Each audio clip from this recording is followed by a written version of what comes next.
नमस्कार. पुढारी ऑनलाईनमध्ये आपल्या सर्वांचं स्वागत. आज 346वा राज्याभिषेक दिन, म्हणजे खऱ्या अर्थानं देशाचा स्वातंत्र्य दिन म्हणायला हरकत नाही. तर याच शिवराज्याभिषेकाला अनुसरून शिवराज्याभिषेक लोककल्याणकारी राज्याचा उदय या विषयावर चर्चा करण्यासाठी आज आपण इथं उपस्थित आहोत. दैनिक पुढारी संचलित प्रयोग सोशल फाउंडेशनच्या माध्यमातून आजच्या या संवादाचं आपण आयोजन केलेलं आहे. आणि आज आपल्याबरोबर या विषयावरती चर्चा करण्यासाठी आणि मार्गदर्शन करण्यासाठी प्राध्यापक डॉक्टर रमेश जाधव सर उपस्थित आहेत. आपलं स्वागत आहे सर पुढारी ऑनलाईनमध्ये. त्याचबरोबर अजूनही काही संस्था आपल्याशी संबंधित आहेत ज्या फेसबुक वॉच पार्टीच्या माध्यमातून सहभागी होतात. त्याच्यामध्ये अखिल भारतीय शिवराज्याभिषेक समिती, सह्याद्री प्रतिष्ठान, आम्ही कोल्हापुरी ग्रुप, गडकिल्ले ग्रुप, शिवशक्ती प्रतिष्ठान आणि कोल्हापूर हायकर्स या सर्वांचं मी मनपूर्वक स्वागत करतो आजच्या या कार्यक्रमामध्ये. आणि बोलूयात आजच्या या विषयाकडे, तो म्हणजे शिवराज्याभिषेक लोककल्याणकारी राज्याचा उदय. तत्पूर्वी मी डॉक्टर रमेश जाधव सर आपल्याबरोबर आहेत, त्यांचा अल्पशा परिचय करून देतो. सरांनी 1988 साली शिवाजी विद्यापीठामधून PhD संपादन केलेली आहे. न्यू कॉलेज आणि शहाजी कॉलेजमध्ये ते प्राध्यापक म्हणून कार्यरत होते. लोकराजा शाहू छत्रपती असा महाराष्ट्र शासनाचा राज्य पुरस्कार त्यांना प्राप्त झालेला आहे. सह्याद्री वाहिनी जी होती त्या वाहिनीवरती शाहू छत्रपती नावाची सिरियल सुरू होती, मालिका. त्याचं पटकथा लेखन सरांनी केलेलं आहे आणि पुरस्कार सरांना प्राप्त आहेत. ज्येष्ठ इतिहास संशोधक म्हणून ते संपूर्ण महाराष्ट्राला परिचित आहेत. शिव आणि शाहू कार्यावरती व्याख्याने ते सतत देत असतात. आणि त्याचबरोबर त्यांच्या राजश्री शाहू गौरव ग्रंथाचे महाराष्ट्र शासनाकडून प्रकाशन झाले. अशी एक आगळीवेगळी असं मी म्हणायला हरकत नाही. तर आपल्याबरोबर डॉक्टर प्राध्यापक रमेश जाधव सर आहेत. पुनश्च एक वेळ मी त्यांचं स्वागत करतो. नमस्कार सर. धन्यवाद. तर आपल्या विषयाकडे बोलूयात. त्याच्यामध्ये आजचा दिवस म्हणजे शिवराज्याभिषेक. घटनात्मक, विधायक, रचनात्मक, सार्वभौम आणि मगाशी उल्लेख केल्याप्रमाणे देशातला पहिला स्वातंत्र्य दिन म्हणून सर ओळखला जातो, तो म्हणजे शिवराज्याभिषेक दिन. तर सुरुवातच करताना आपण असा प्रश्न घेऊयात, शिवराज्याभिषेक म्हणजे काय, म्हणजेच राज्याभिषेकाचा खरा अर्थ काय? ठीक आहे. प्रथमच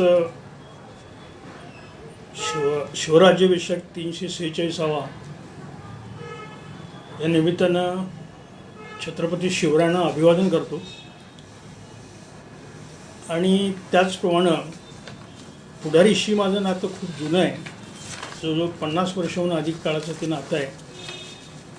1971ला माझा पुढारीमध्ये पहिला लेख प्रसिद्ध झाला. आणि विशेषतः लोकराजा शाहू छत्रपती हा जो माझा ग्रंथ आहे, ज्या ग्रंथाला राज्य पुरस्कार मिळाला, महाराष्ट्र साहित्य परिषदेने पुरस्कार दिला, तो ग्रंथ म्हणजे पुढारीमध्ये 3 जानेवारी 1993 ते 10 एप्रिल 94 पर्यंत 64 लेख बहारच्या परवणीमध्ये लिहिले आणि त्याचाच तो ग्रंथ झाला. बरं. त्यानंतर मी कोल्हापूर गॅजेटमध्ये शाहू महाराजांची जी बदनामी गेली होती, ती बदनामी पुनर्लेखन करण्यासाठी महाराष्ट्र शासनानं माझी नेमणूक केली. पुन्हा शाहू छत्रपती आणि लोकमान्य टिळक यांच्या संबंधावर काही गैरसमज होते, ते गैरसमज दूर करण्यासाठी मी एक ग्रंथ लिहिला. तो पुण्यामधल्या एका पद्मगंधा प्रकाशन संस्थेने प्रसिद्ध केला. बरं. आणि अलीकडे 2016मध्ये महाराष्ट्र शासनामार्फत राजश्री शाहू गौरव ग्रंथ 1/4 साईज 1350 पृष्ठांचा हा ग्रंथ, 100 दुर्मिळ फोटो, ऑर्डर्स, महाराजांचे कायदे आणि 100 लेख आणि त्याहीपेक्षा महत्त्वाचा भाग असा की ज्यांनी शाहू महाराजांना प्रत्यक्ष बघितलेले आहेत त्यांच्या आठवणी त्याच्यामध्ये ग्रंथित केलेल्या आहेत. हा ग्रंथ, त्याची कॉस्ट जी आहे ती कॉस्ट जवळजवळ 1000 रुपये आली होती. पण गव्हर्नमेंटला मी सांगितल्यानंतर गव्हर्नमेंटनं, महाराष्ट्र शासनानं 300 रुपयाला तो ग्रंथ दिला आणि आत्तापर्यंत त्या ग्रंथाच्या 20,000 प्रती खपलेले आहेत. 26 जून 2016ला कोल्हापूरमध्ये फार मोठा कार्यक्रम झाला. मुख्यमंत्री देवेंद्र फडणवीस, विनोद तावडे, संभाजीराजे, अगदी मान्यवरांच्या उपस्थितीमध्ये तो कार्यक्रम झाला. गेली 8-10 वर्ष मी शिवचरित्राचा अभ्यास करतोय. अनेक ठिकाणी शिवाजी महाराजांच्यावर बोलतोय.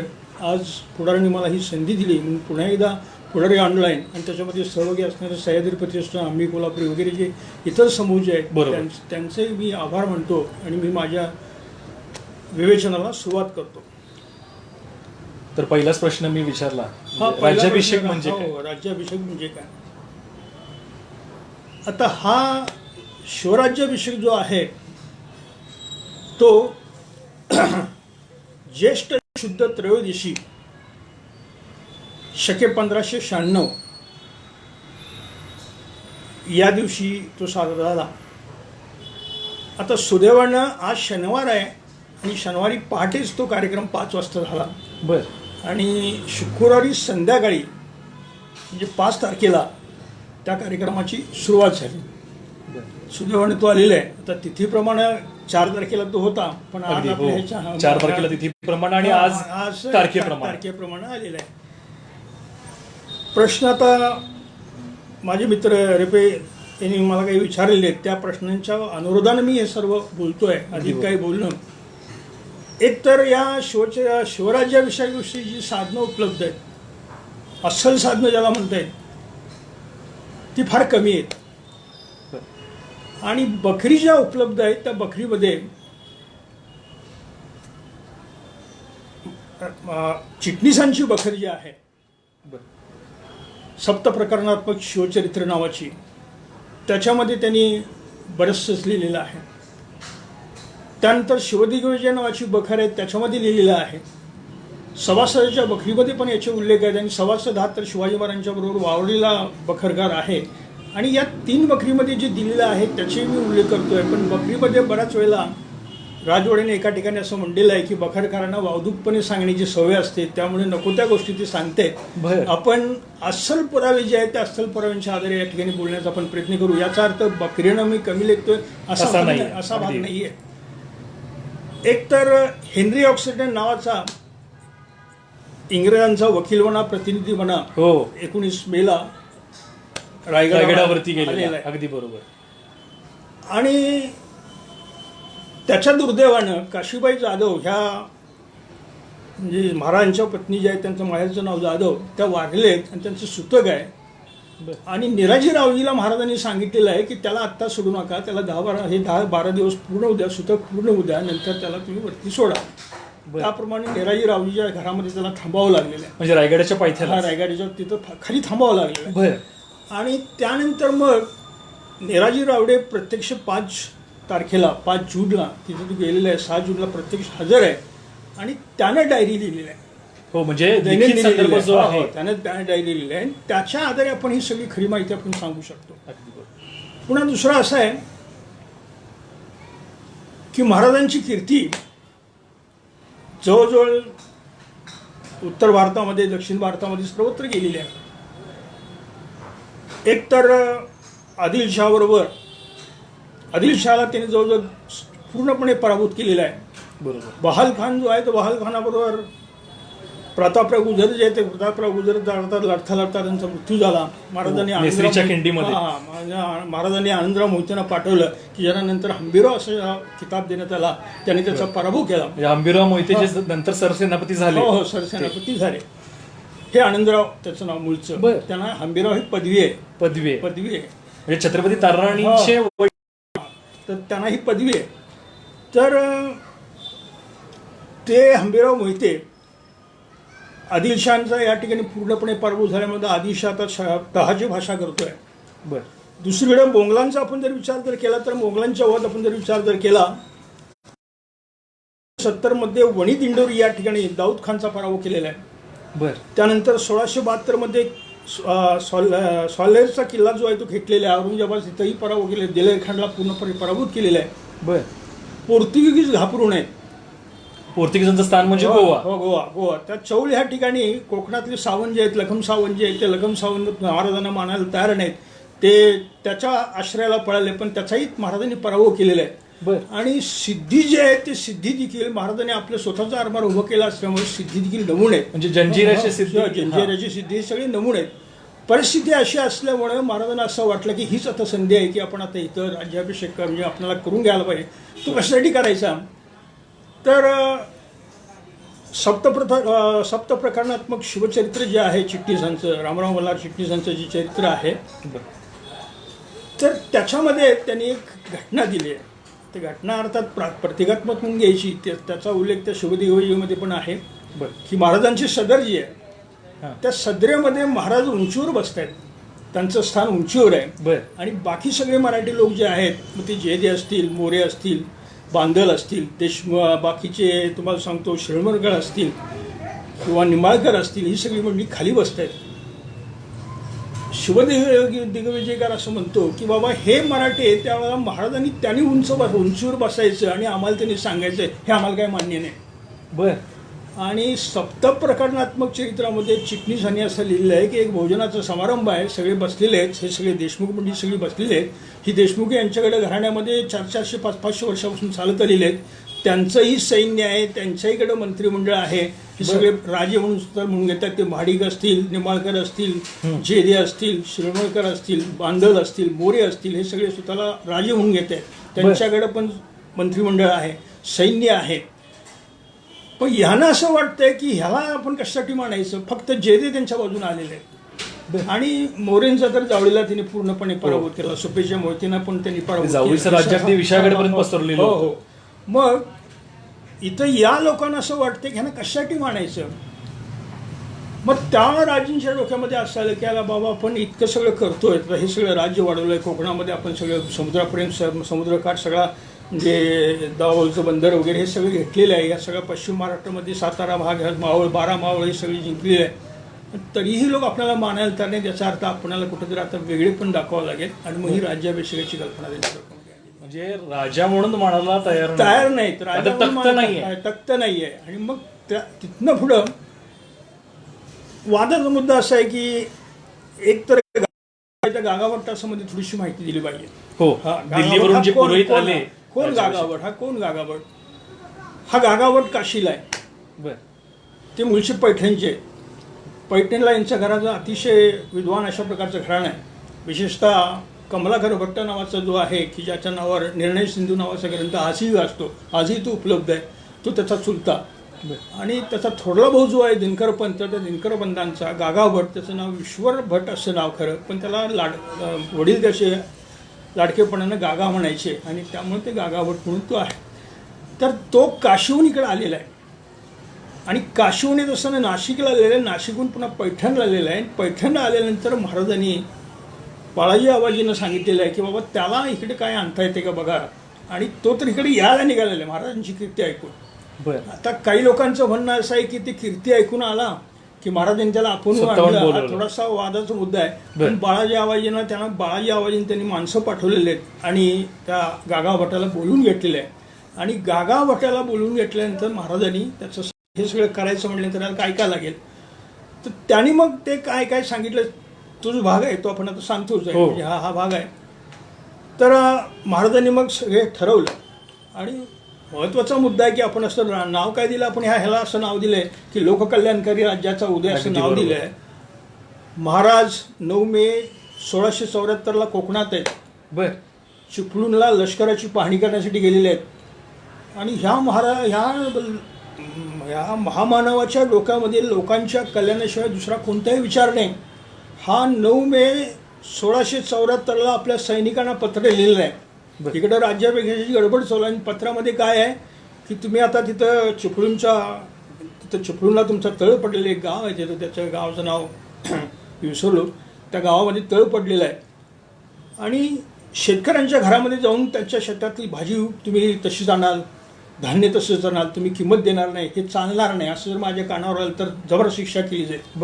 आणि त्याच्यापेक्षा हा माणूस लिहितोय त्या पत्रामध्ये की उन्हाळ्याचे दिवस आहे, तुम्ही गवताचे साठी केले आहेत, एखादा उंदीर त्या गवताच्या ह्याच्यामध्ये जाईल, गवताची साठी जी केली आहेत, तुम्ही ज्या गंजी उभा केले आणि एखादी गवताची काडी घेऊन तो वात जी आहे, दिवे जे लावले आहेत त्या दिवेच्या वाथाला ती तिथं जाईल, ती वात उंदीर एखादा घेऊन येईल आणि त्या गवताच्या गंजीला त्या शिरेल आणि गंजी पेटतील आणि लोक म्हणतील की तुमच्यापेक्षा मोंगल बरे. हे जे आहे लक्षात ठेवा. 9 मे 1674 हा माणूस आपल्या सैनिकांना लोकांच्या कल्याणाची, शेतकऱ्यांची कशी काळजी घ्यायची हे सांगतोय.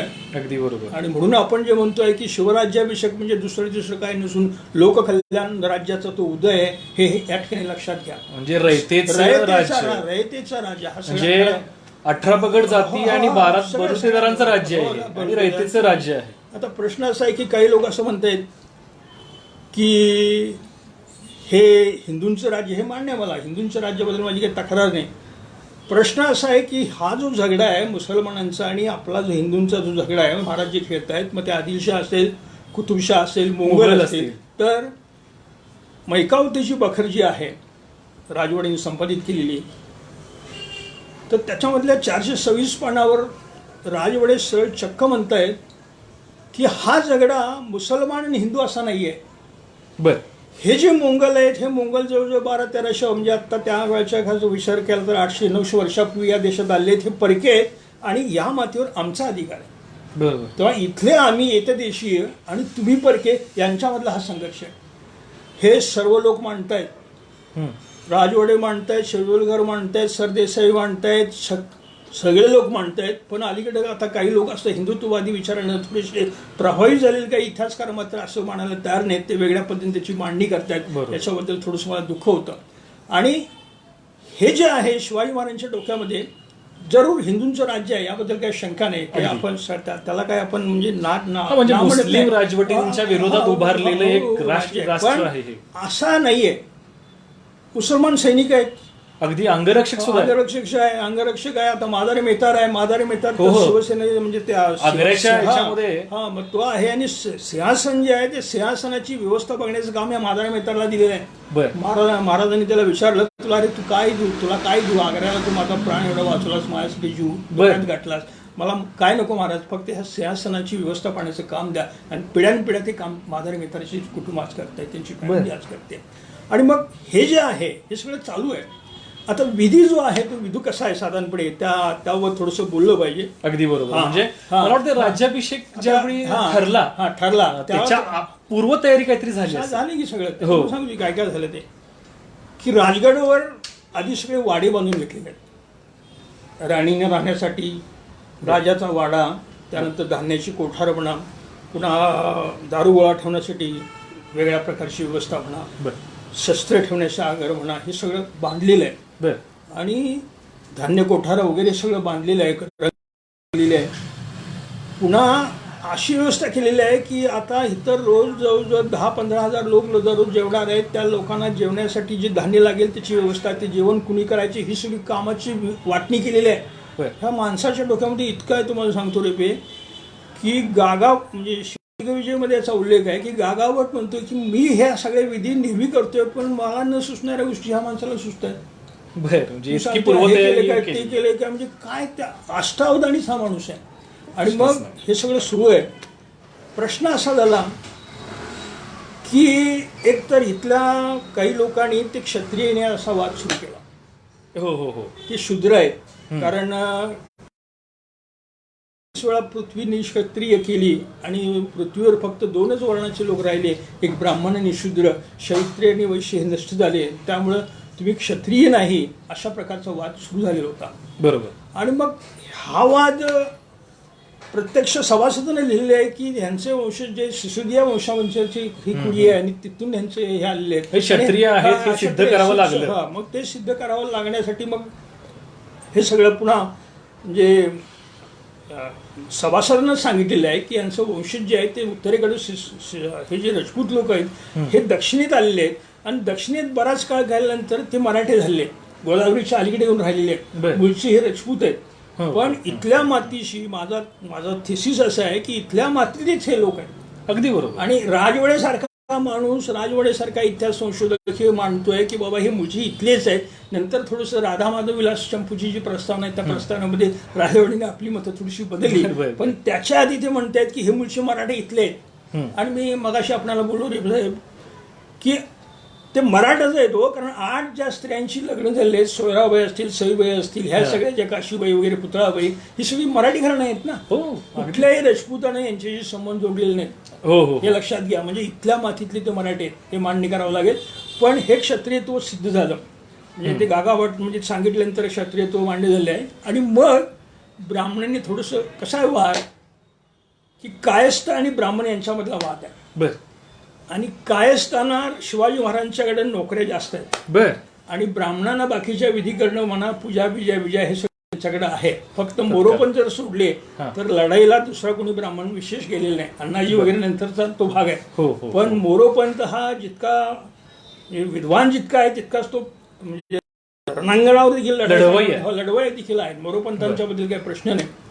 मग हे झाल्यानंतर प्रश्न असा आला की तुम्ही आता जर क्षत्रियांना मान्य केलं असेल तर त्या 4 वर्णामध्ये पहिले 3 वर्ण जे आहेत त्या 3 वर्णावर 16 संस्कार करावे लागतात.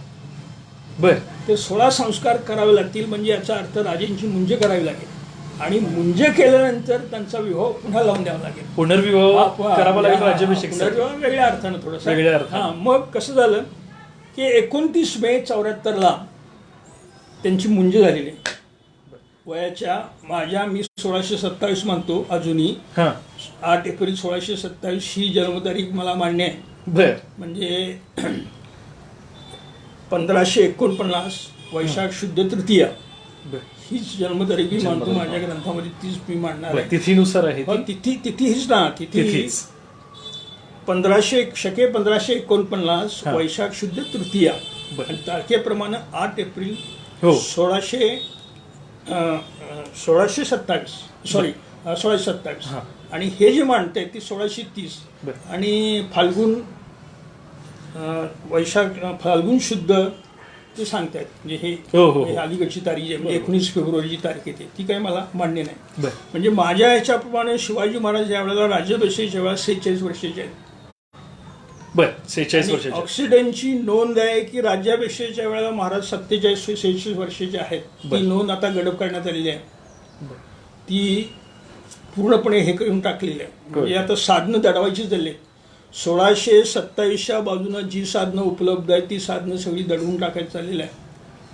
म्हणजे 39 सनद जी आहे ती सनद की ज्यामध्ये महाराजांनी सनद एका ब्राह्मणाला ब्रह्मे नावाच्या ब्राह्मणाला दिलेली आहे. ती सनद ब्रह्मे नावाच्या ब्राह्मणाला सनद दिलेली आहे. ती पत्रसार संग्रह जो आहे त्याच्यामध्ये छापलेली नाही.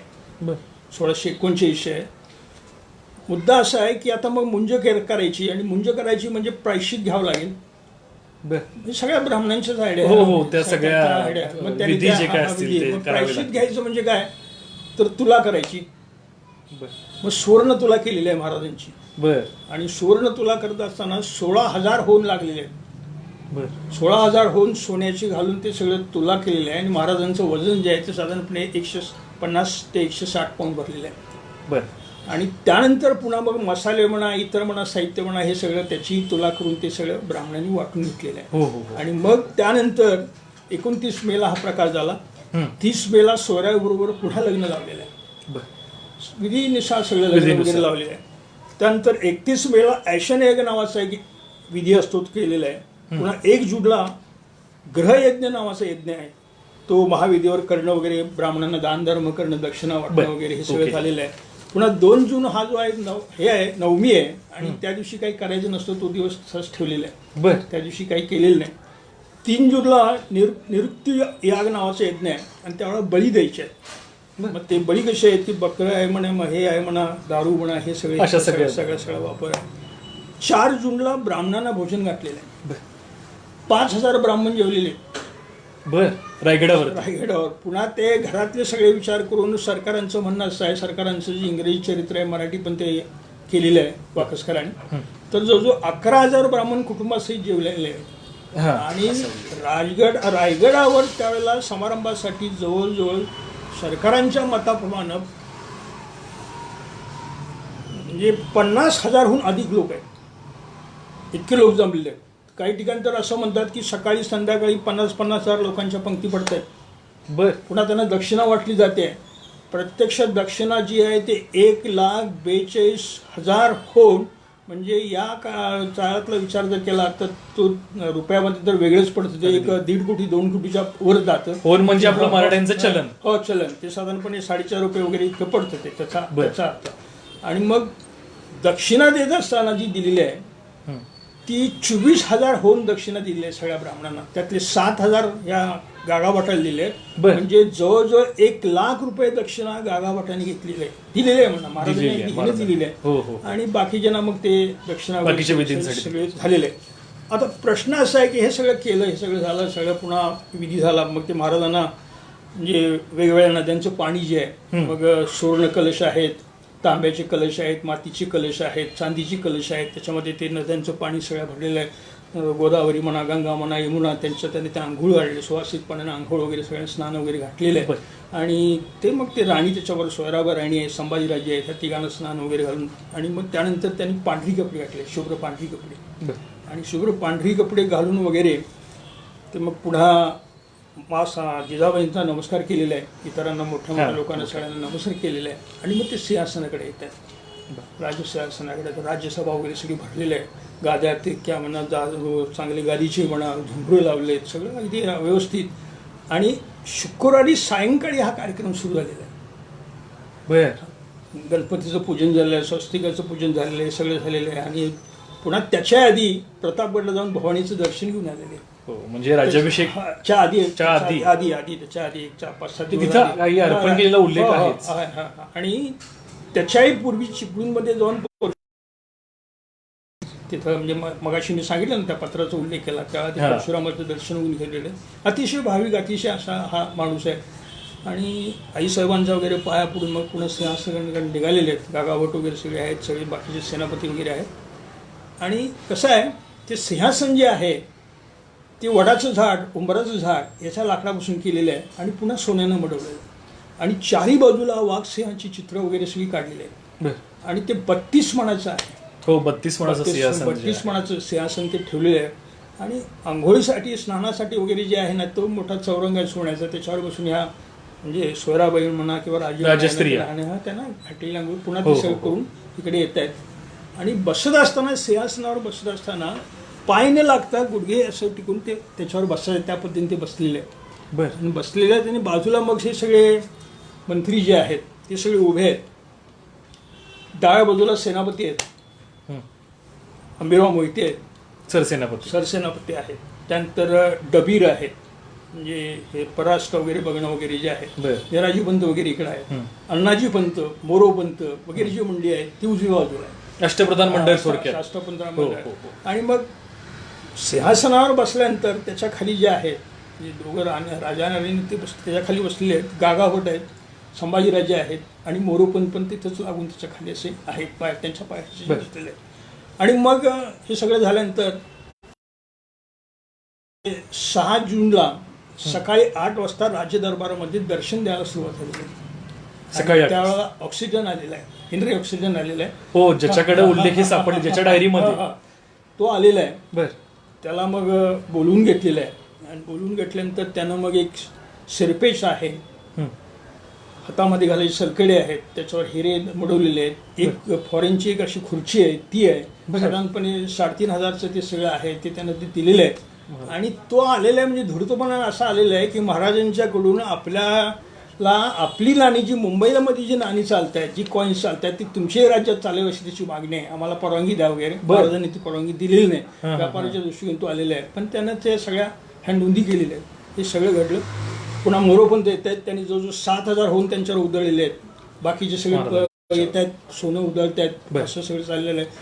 पहाटेची वेळ म्हणजे कसं असेल बघा, त्या मशाली लागलेले आहेत, चिरागदान आहेत, चिरागदानाचा प्रकाश असतो केसरी प्रकाश, सगळी वाद्य वाजतायत, चौघडे वाजतायत, सनई वाजतायत, नगारे वाजतायत, सगळं वातावरण म्हणजे अतिशय म्हणजे अक्षरशः म्हणजे भव्य दिव्य माणूस इतक्या वर्षांनंतर निर्माण झालं. आणि कसं गेल्या 7-8 वर्षामध्ये हिंदूंचा राजाच नाही ना, तो पहिला प्रथम राजा होता, पहिला. आणि पराक्रमावर होतोय, स्वतःच्या पराक्रमावर होतोय. आणि त्यामुळं म्हणजे सगळीकडे आनंद आहे. जे काय आहे, वडिलोपार्जित राज्य नाही आहे, हे स्वतः शिवरायांनी निर्माण केलेलं राज्य आहे, त्याने मिळवलेलं आहे, म्हणून तर त्याला मोठा म्हणायचं ना. म्हणजे हा राज्याभिषेक नुसता राज्याभिषेक नाही आहे, एका राजाचा केलेला अभिषेक आहे असं म्हणायला हरकत. म्हणूनच मला ते कसं आहे, राज्याभिषेक वेगळा आणि राजअभिषेक वेगळा. आणि म्हणूनच ह्याच्या गागाभटाच्या पुस्तकाचं नाव जे आहे ना, शिवराज्याभिषेक, राज्य नाही राजाभिषेक, म्हणजे राजाला घातलेला अभिषेक, असं त्याच पद्धतीने त्यांनी तो ग्रंथ लिहिला. आता हे सगळं झालं, हे सगळं घडलं, हे सगळं ठीक आहे. काय याचा फायदा झाला? जे हे सगळं केलं हा, वगैरे. कशासाठी हा सगळा का तख्त स्थापन करायचं?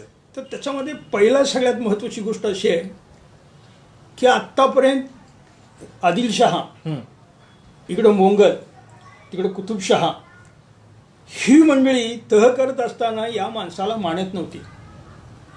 तहावर सही तुम्ही राजा म्हणून कुठल्या अधिकाराने करतात? अगदी आता त्या तहावर हा राजा म्हणून सही करणार आहे.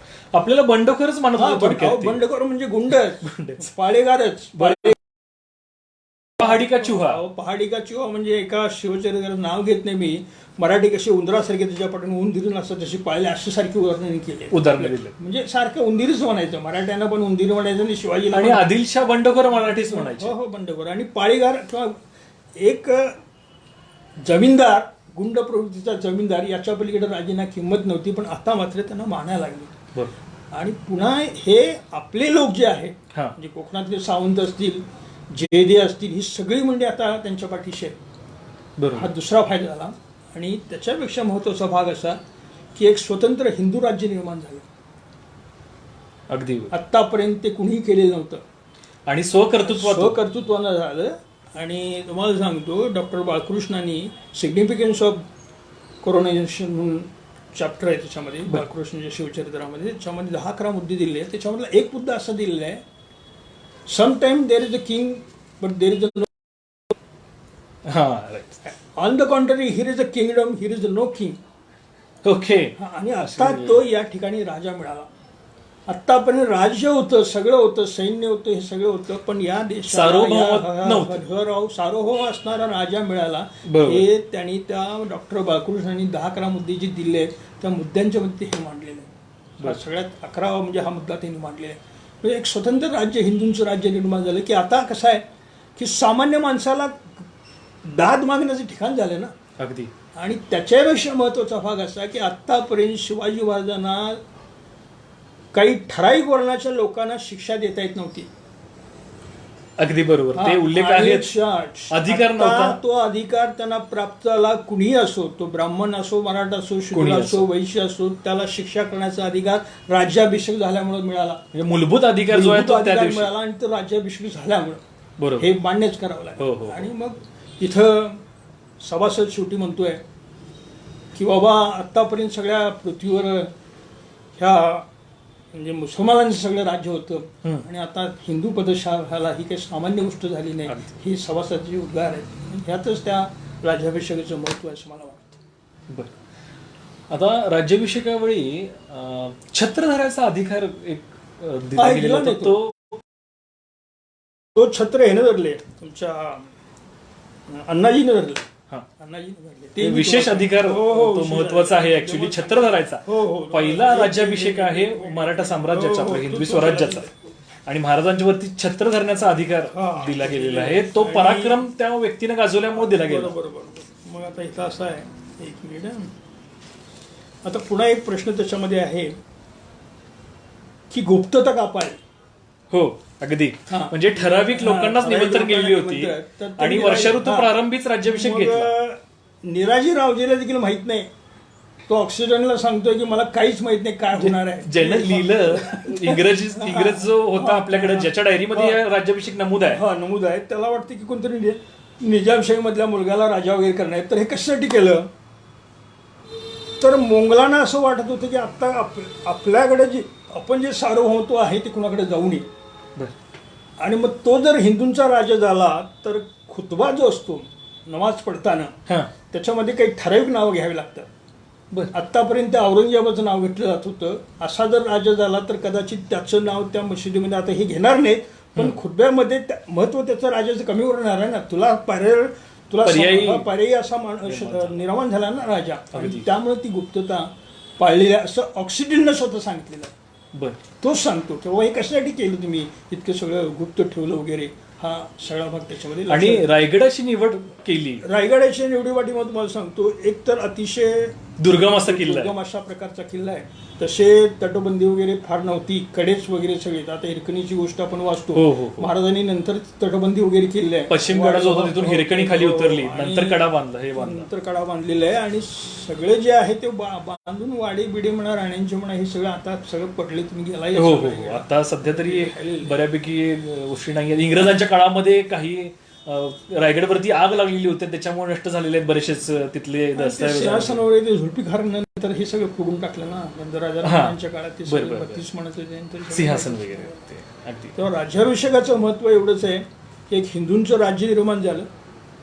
अगदी सामान्य जनतेला कोणतरी त्राता मिळाला, आपल्या तक्रारी कुणाकडे नोंदवता येईल, दाद मागता येईल असा राजा मिळाला. सामान्यातला सामान्य माणूस, अगदी शेतकरी वर्गातला असू दे, तो आणि मगाशी सांगितल्याप्रमाणे 9 मे 1674 जे पत्र आहे की शेतकऱ्यांची सतत काळजी घेणारा हा माणूस आहे. हो, की बाबा त्याच्या शेतात जाऊन तुम्ही पिके काढून आणाल, त्याच्या घरातलं धान्य लुटाल, हे नाही चालणार. त्याच्या भाजीच्या देण्याचा हात तोडले जातील. अशी पुन्हा तुम्ही गवताच्या गंजा आहेत, उंदीर एखादा वाद घेऊन तो येईल आणि ती गंजा पेटतील.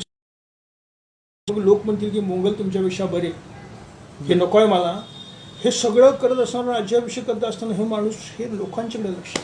हो, अगदी आपण जे नाव दिलं की लोककल्याणकारी राज्याचा उदय, राज्याभिषेक झाला 346 आपण साजरा करतो. त्याच्या पाठीमागची भूमिका आहे, हे लोकांचं राज्य आहे. आणि एका लोकातून वर आलेल्या राजाने निर्माण केलेलं राज्य आहे, स्वतःच्या कर्तृत्वावर निर्माण केलेलं राज्य आहे. हे त्याचं महत्व आहे. बरोबर. आता राज्याभिषेक करावा असं कुणाला सुचलं, म्हणजे पहिल्यांदा हे आता कसं आहे, मी आता तुम्ही एक तर तुम्ही हे द्या त्याच्यामध्ये काय बिघडत नाही त्याच्यामध्ये. हो, अनेकांनी असं सांगितलं हे रामदासांनी सुचवलं. बर, ठीक आहे. पण याला पुरावा नाही आहे. हो, बर. याला पुरावा नाही आहे कारण प्रत्यक्ष रामदास हजर नाही आहे. हो, राज्याभिषेकला हजर नाहीत. पण दुर्दैवाने काय तुम्हाला सांगतो, पावा कानेसारखा माणूस की ज्यानं जे धर्मशास्त्र, हिस्ट्री ऑफ धर्मशास्त्र जे पुस्तक लिहिलं त्याच्यावर ज्याला भारतरत्न काँग्रेस सरकारने दिली, त्या पावा कानेंचा शिवाजी निबंधावली भाग 1 मध्ये लेख आहे, गागाभट आणि शिवाजी म्हणून. त्याच्यामध्ये हे पावा कानेसारखे देखील विद्वान लोक लिहित आहेत की रामदासाच्या सल्ल्याने हे सगळे घडलं. हे चुकीचं आहे. काही पुरावा नाही. सरदेसाई तसंच म्हणतात, त्याला काही पुरावा नाही, लिखित पुरावे नाही, काही नाही.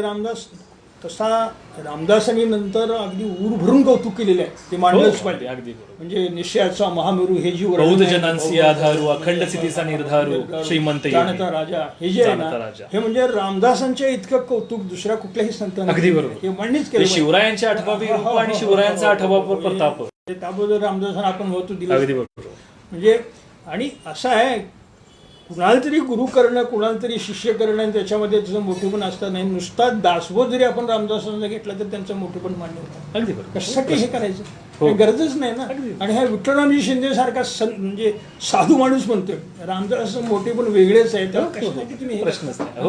हा सगळ्यात महत्वाचा भाग आहे. बरोबर. आणि नंतर मग ते संभाजींना वगैरे उपदेश केला रामदासांनी, तो भाग नंतर. पण आता तिथं रामदास नाहीये. बरं.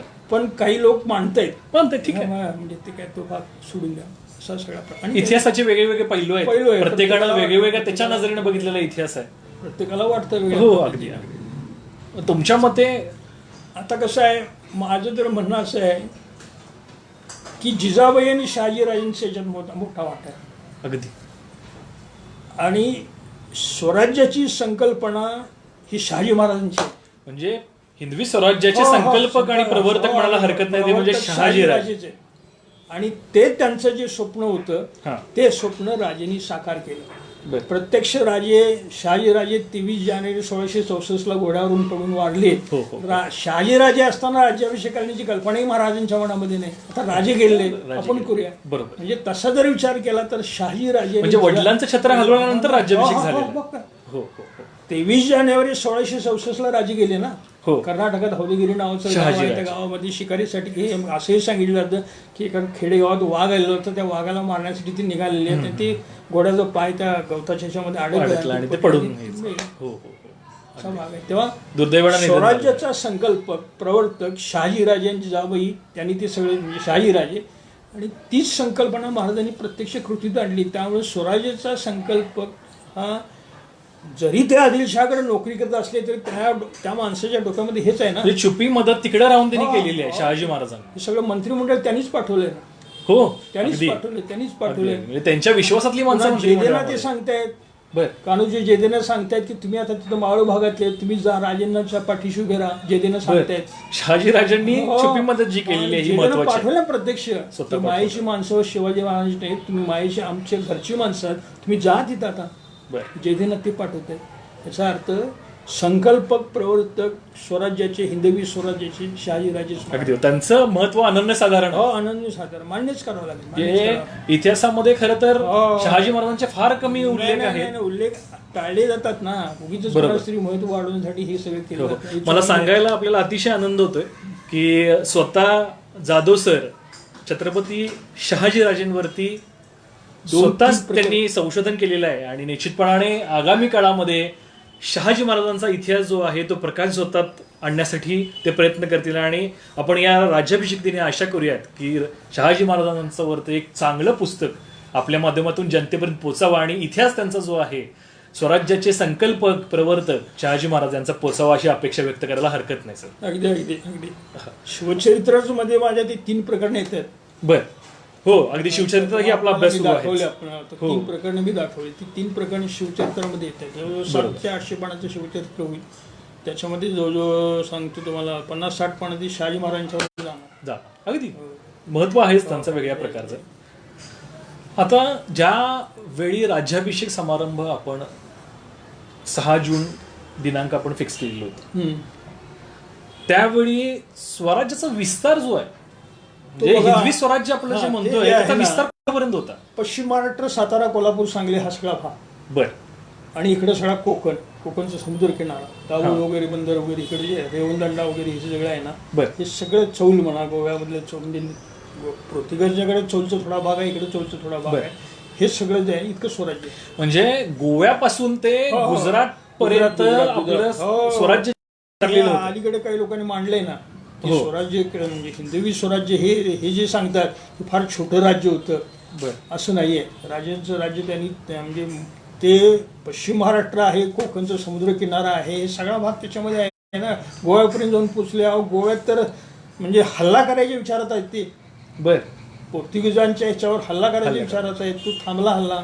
बर गुजरातमध्ये 1664 सुरत लुटलेले, 70ला पुन्हा 1617 लुटलेले आणि त्यांच्या डोक्यामध्ये नरळ कुरुंदरासारखा माणूस म्हणते की माझं राज्य हे महाराष्ट्रापुरतं मर्यादित नाही आहे. अगदी बरोबर. सगळ्या हिंदुस्थानचा विचार करून त्या हिंदुस्थान बरोबर हिंदवी स्वराज्य स्थापनेचा त्यांचा विचार आहे. तेव्हा महाराजांना कृपा करून लहान करू नका. अगदी बरोबर. त्यांचं राज्य महाराष्ट्र राज्यापुरतं नाही आहे आणि हे फार पूर्वी मांडलेलं आहे. आणि आपल्या सुदैवानं म्हणजे मला मोठी गंमत वाटते की बाळासाहेब देसाईंची या देशावर म्हणजे महाराष्ट्रावर उपकार जर कुठले असतील तर ते मुलांना, गरीब मुलांना शिक्षणाची सवलत दिली हे यशवंतराव चव्हाण वगैरे यांचा वाटा आहे. पण मला त्याच्यापेक्षा महत्त्वाचं वाटतं की बाळासाहेब देसाईंनी रणजित देसाईंच्याकडून श्रीमानयोगी लिहून घेतलं.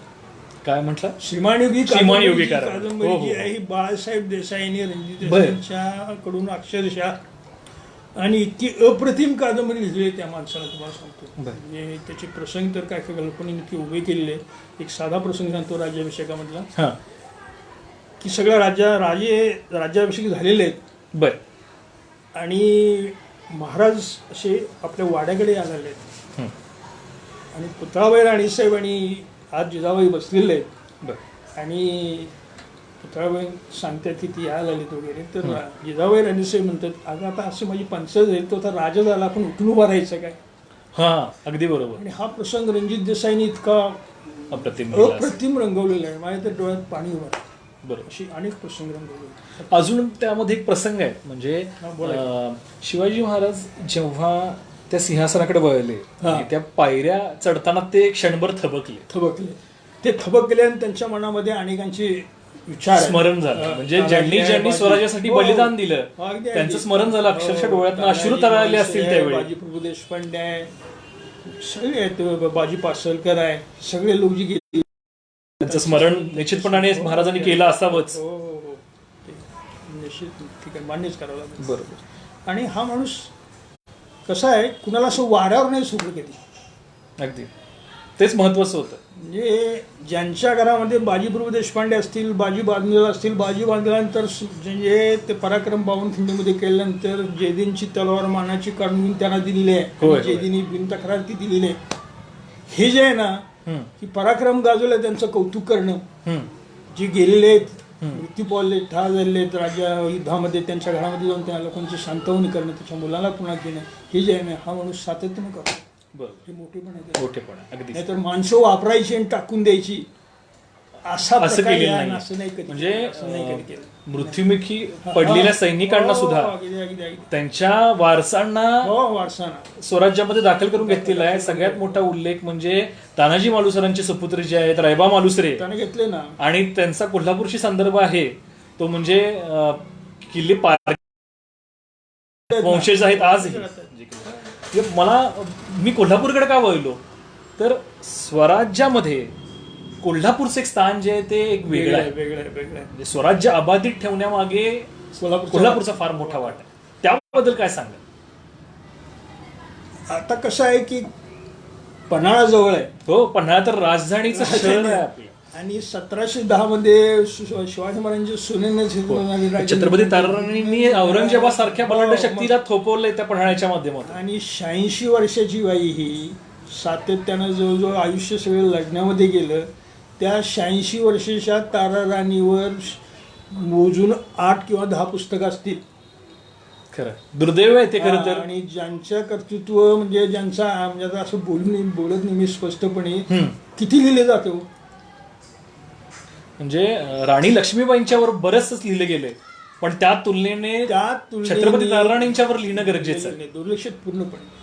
बरोबर, पूर्णपणे दुर्लक्षित. तो एक घटक आहे कोल्हापूरचा संबंध. आणि मालोजी राजेंची तर आदिलशाहींच्या लढाई झालेली आहे रंकाळा. रंकाळ्यावरती मालोजी आणि विठोजी राजेंची. म्हणजे कोल्हापूरचा संदर्भ म्हणायला गेला तर रंकतीर्थ असा उल्लेख आहे रंकाळ्याचा, ज्या ठिकाणी रंकोबाचं मंदिर आहे असं म्हणायचं. आता आमचं रंकोबाच आहे, पण तसं काही नाही आहे. मंदिर काही नाही असं सांगितलं जायचं. आणि म्हणजे कोल्हापूर संबंधी आता तसं कसं आहे, तळ्यांचंच ते गाव आहे. हो हो हो. आणि बऱ्याच वेळा कोल्हापूर ते मालोजींची लढाई आहे, ताराराणीची स्थापना आहे. आणि स्वतः महाराजांनी पन्हाळ्यावरती 5 महिने आपण पन्हाळ्याचा वेढा जो म्हणतो त्यावेळी होता. 27 नोव्हेंबर 1660 महाराजांनी तो घर सगळा असा म्हणजे हे करून बघितलेला आहे. हो, दिव्या ह्याच्या उजेडा मशालीच्या उजेडामध्ये येऊन बघितलेला किल्ला आहे. 10 नोव्हेंबर अफजल खानाचा वध आहे, तिथनं पुन्हा आलेले आहेत. 27 नोव्हेंबरला पन्हाळ्यावर पोचल्यानंतर रात्र झालेली आहे. हा माणूस इतका उद्योग आहे. मी तुम्हाला परवा म्हणालो की हा म्हणजे इंग्लिश रेकॉर्ड आणि शिवाजी पुस्तकामध्ये उल्लेख आहे. इंग्लिश रेकॉर्ड आणि शिवाजी या पुस्तकामध्ये उल्लेख आहे. हा माणूस पावसाळ्यात देखील गवतो आहे असला असे उल्लेख आहे. असे उल्लेख आहे. असा जिद्दीचा म्हणून 27 नोव्हेंबरला गेल्यानंतर जवळजवळ रात्रीची वेळ आहे 2 वाजता. आणि गड तर बघायची इच्छा आहे. दिवट्या लावून गड बघितलेले पण 27 नोव्हेंबर एकमेव गड असेल कदाचित 1659. आणि ते राहिलेले आहेत बऱ्याच वेळा राहिलेले. तर पुन्हा राज्याभिषेकाकडे बोलूयात. राज्याभिषेकामध्ये महाराजांनी राज्याभिषेक म्हणजे शिवशक्येचा प्रारंभ केला. शिवशक सुरू केला. हो हो हो. आणि मगाशी मी सांगायला ते विसरलो. शिवशक तर सुरू केलाच. काय प्रेरणा काय होती, म्हणजे शिवशक का सुरू करावा असं वाटलं? विक्रमादित्यचं शक्य नाही. संवत्सर वगैरे जे म्हणतो ते 60 वर्ष असतात, 60 वर्ष. आता शिवशक जे आहे ते आनंद संवत्सर, ती कुठेतरी प्रेरणा आहे. आणि इंग्रजी कॅलेंडर असेल कदाचित. इंग्रजी कॅलेंडर त्या इंग्रजांचा तो भाग सोडून दे, आपण आपलं स्वतःच युगप्रवर्तक असल्यामुळे स्वतःच्या नावानं शक सुरू करणं ही राजाची कल्पना आहे ना. आणि त्याहीपेक्षा आपल्या भाषेवर ह्या उर्दू फारशीचा फार मोठा मराठी भाषेवर त्यावेळी आक्रमण राजकोष निर्माण केला. रघुनाथ हनुमंत जे आहे त्या हनुमंतांना तो कोश तयार करायला सांगितला. बाळाजी आवाजीला लेखन प्रशस्ती नावाचा ग्रंथ लिहून लेखनाची पद्धत किंवा कसं काय राजकोष म्हणजे एक प्रकारची डिक्शनरी. आहे तुम्हाला. बर बर बर. हे जे आहे ना हे राज्याभिषेकानंतर सगळं घडलेलं आहे, हे लक्षात घ्या. आता शिवशक्ती सार्वभौमसत्ता हे तर आहेच, पण ह्या माणसाच्या डोक्यामध्ये हे सगळं मराठीकरण करणं, संस्कृतीकरण करणं, हे किल्ल्यांची नावं बदललेली आहेत. बर. कोश शब्दकोश तयार केलेले आहे.